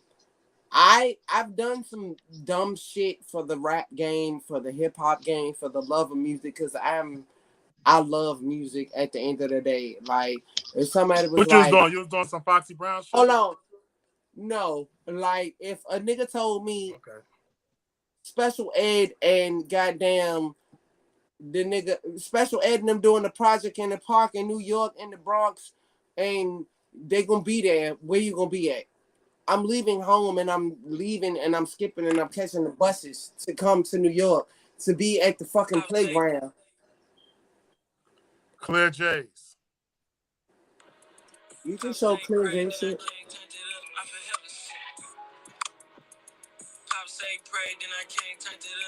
I'm a sneakerhead. Who the fuck sent you that? You shouldn't have had that. How you You always sending me shit while we doing this. They know about 2 months ago. Well, how That's did what we you both get do. that? Send that to me, cause I need that. Them Clear J's, them the Jordan. Son, I'm ready to record this motherfucking track, boy. Gotta write a verse, man. I think I got 2 verses too, but I don't know. Got my verses? I mean, I'm so hype. I'm just ready to upload that shit now, just like that. What you mean got my verses? I'm just happy because y'all actually allow me to do it. Nah, I mean, I'm kind of doing what I mean. I'm kind of doing what I always wanted to do. But now I kind of adjusted my views because I just wanted a one-stop shop out here. Just had a one-stop shop where you could come and record your music, shoot your little videos. You can get your graphics done. You can get some T-shirts done if you want that done, flyers, whatever. All that is my spot right there. You can get it done there. Or if it's not done there, you can get it from there. You come there to get it done. But now I want to do what Tyler Perry did. I want to buy me some land and make have my land to where we can do our movies, our movie studio, real studio. I'm thinking way bigger. So it's the one-stop shop times 100. Like, so we're gonna have to, this Natural G shit gonna pop. I know there's a movie studio in Petersburg that is up It for is. sale. It is. It's a movie studio on the Bird? It's a black-owned studio, yeah. Facts. It's over there and by the Squirrel Level. that married the Yo, we need to talk to them, and I mean, get in with them. I'm trying to see what's good, yo. Cause my ex Ebony, her son. I mean, cause me and that nigga, that's my guy. He ready to go to fucking VCU or some shit. Like I got him on the. I gave him my camera for graduation. Like I had 2 cameras. I was like, I know you always wanted to take pictures and shit. You used to take pictures when I had the camera. So boom, I'm gonna give you this. And he started with that. And now he got mad equipment. So now he going to VCU. So it's on and popping though. He said he about to get like he waiting on the FedEx to send the equipment from the school. So you ready to get the equipment from the school? Well, it's about to be on and popping, yo. Shout out, Bruce, man. Typographics. That's his shit. Typographics. if you look at the fine print, if you buy that land in that studio, now they used to be owned by the black dude that played the daddy on Sister. Oh, Tim Reed. Tim Reed from the 7-5. I think So one of them from Tim Reed from he from Newport News, I think. Facts, but his whole studio that he had in Petersburg. Like he probably came out here. You know what I'll do. You won't try to get out. Like, I ain't putting my shit around y'all niggas. But Petersburg got put my shit around some other niggas. Tim Reed movie studio. I'm surprised it ain't a joint in Richmond. They always filming out this bitch. Shout out to Tim and Daphne Reed, because if you buy a studio right now, because that's the studio that I was saying it's for sale, but it's for sale. New Millennium Studios. It's for sale. It's about to go on the auction block in another 45 days if don't nobody buy it. I'm just telling you now. Because we ain't got that kind of bread. It's sold. It's sold. Somebody bought that money. So probably the new people selling it. The new people that bought it back in 2015 selling it. Kasim, say what you gotta say. We ain't got that kind of that. Like in the city of Petersburg owns a portion of his studios. So when it goes for sale, they keep raising the price. That property was only $100,000 a year ago. Now it is at $475,000. Now, if we got business companies and LLCs with some co-ops and some shit, and we can get some business credit, we could have bought it. But they kept it so fucking private. How much was it? I found out about it because it only got shared on a real estate site from a real estate agent that I'm friends with. It was never public. His whole studio, like in Petersburg, is a mini fucking goddamn Tyler Perry Studios. Am I wrong, Kasim? No, it's nice, but it's been poorly maintained. So it's like has been poorly maintained. So if you spend the money that you're gonna get it for at this point, you're kind of buying. Yo, we need to try to get that. I'll tell you one thing for sure. Tyler Perry know about it. And we need to try to get that. Hold on, guess who already owned the list? If you go back, I don't know if you can get an auction list, but when the auction list top bidder, I keep saying it's 2015 that they sold the shit. Tyler Perry about to have all of them fucking studios. New Millennium Studios in Petersburg has been sold for $1.5 million. That's back in 2015. It's 2020, bro. It's 2.8 when I checked yesterday. It's worth 2.8 for the New Millennium Studios. All under that shit, it's at least $3 million right now. It'll take 5 of us black people together to leverage some corporate bank money to get into that, to even buy it. And every time a nigga gets close, they hike the price up. Am I wrong or right, Kasim? Can you not see that, Kasim? Because I know that's the same thing that was happening with St. Paul's and Lawrenceville. It's not that they was raising the price; it's that they was like making it every time it was time to buy it. It was an obstacle. You know what I'm saying? What Dr. Omar was trying to get St. Paul's and everything. It's all about who they want to have it. Bang, here you go. But Petersburg is Shreveport. Because Petersburg is a chocolate city. Petersburg is a black. That's some other shit. That's not even that. Right, and it's black owned, and they're broke, and the right nigga that can come in with the right kind of money can buy the whole. Do you know right now Petersburg as a city is for sale? Petersburg as a city has been corrupted so much. Am I lying? Is the city not for sale? They're misappropriating funds. They're doing all kinds of stuff in Petersburg. The city is for sale. If you come around with the right kind of money and fill the motherfucking wrong people pockets and shut them up, you can buy the whole city of Petersburg, bro. Bro, but it ain't nothing there. Nobody want Petersburg. We don't. Ain't nothing there. What you want? What you want to do? I ain't trying to diss it, but it's like Petersburg is a city like this. You want to move out of Brunswick, you want to move out of Dinwiddie, move to Petersburg. You know what I'm saying? It's not the country. For what? Because you're paying high ass taxes and you only paying this shit. It's not that progressive as a city either, though. And all of the businesses are like trying to leave the area. That's why it's like run down. You know. So it's gonna be like a city, really, literally on the market for sale, but don't nobody want to buy it. But and the crime in Petersburg is fucking ridiculous between them and Hopewell, and because Hopewell is attached to Petersburg, You buying the fucking basic. You buying Killer City, USA. Well, Petersburg is like it was Dinwiddie years ago. Hopewell is in Prince George. You know what I mean? So it's like. But now the city of Petersburg and Hopewell and Dinwiddie have combined, and it's all. If you buy Petersburg, you get all of that. What? What you mean? And if you really think about it, look at where the map or the votorial map is for those surrounding cities that are attached. 4.5 million could buy you a whole fucking city, bro. But they'll deny you from buying it from what they need. They need right now about 4.5 billion.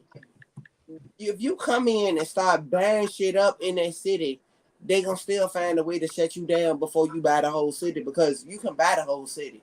The city is for sale. The city of Petersburg is always for sale. But they don't want you to get it if you ain't got the right money. Do you feel where I'm coming from? I feel you. So I mean, like Petersburg, I mean, I'm teasing. I ain't been. High Street, the only place that got like maybe what 7 stores on High Street. When the last time you been to Petersburg and been to High Street? I went to the little wig shop. It's a wig shop on High Street. I've been out there in September. That I went to. That's all that's there, and the one restaurant, and that's it. Cause they thought that they could take the little restaurant that used to be downtown Richmond, take it to Petersburg, and nobody shows up. And it's good. Don't nobody show up. That's a tax write-off for the business, and they gonna just keep it there because they keep writing the shit off on the city because don't nobody show up. But we're not talking about the money, and we just looking at basic of everything. There's a wig shop on High Street. That's all they got. What else is in Petersburg? What you go to Petersburg for? Bullshit. Let me see. Crater Road. Walmart is in Petersburg.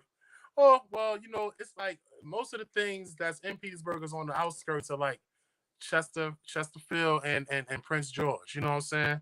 So you gotta look at and Dinwiddie, cause like when you Petersburg, people work at like Amazon. That's on 460. Walmart distribution is on 460. Food Line distribution is in Prince George down 460 the other way. You know what I'm saying? Petersburg is pulling in outside money because niggas leaving their city to go to work. But they come back and they live there. Ain't nothing there. Because ain't nothing there. But let me tell you something. Petersburg is corrupt, but like them government jobs pay some shit. Yeah, them government jobs in Petersburg pay some shit. Trust me, I used to live there. I look into stuff like that. The government jobs, like in Petersburg, like I'm talking about the city jobs, the city jobs, local government. Them little jobs that people don't know, like town, the trash collection, administrators and stuff like that, and administrative positions and them things. Bullshit. Yeah, they paying 70,000, 80,000 a year just to sit there and just delegate where the trash go for the city of Petersburg. $80,000. It's right there online. They hiring, but the requirements they want you to do is be a resident of Petersburg, so you can live there. So when you pay your taxes, the tax money come back to Petersburg because it can build a country. Yo, did you follow me? I probably don't, but I will. I will. What's your stuff? Your name? My name on Facebook. I see it. Then I see it. Management, and then if you go to Instagram, it's Peach40. It's like PPEACH40 on Instagram. Got you. Just accept. I got you. I got you. We good. I'll accept that all day long. Like, so my thing is, I'm trying to shit since 2008. Niggas weren't worried about podcasts. Nobody knew what the fucking podcast was in 2008. I was trying to do that and a clothing line and a management thing. And I fucked up because I got divorced and I had establishment shit. And I couldn't. Giants about to come on in a minute, man. I ain't playing with y'all. Getting shit, so I had to shut shit down. And I'm just being honest with you. That's what I did. I shut shit down. Oh, you went to jail? But you said you went to jail? Now that I have recovered and recouped, you know, you got to be single for like 4.5 years before you can file some independent business taxes without that nigga attached. I can do all that shit right now. Hold on. Did you just send me a friend request on Instagram? Yeah. So I got you. Oh, wait a minute. I lost you. Oh, you. Go back. Hello.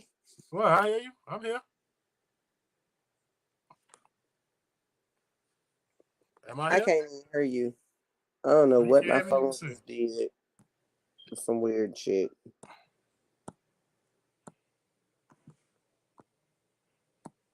Hard. I got you. I'm here, but I can't see. I don't hear you. I see you. Text messages. That's what it is. Hold on. Bear with me one moment. I gotta go back to streaming this on my TV.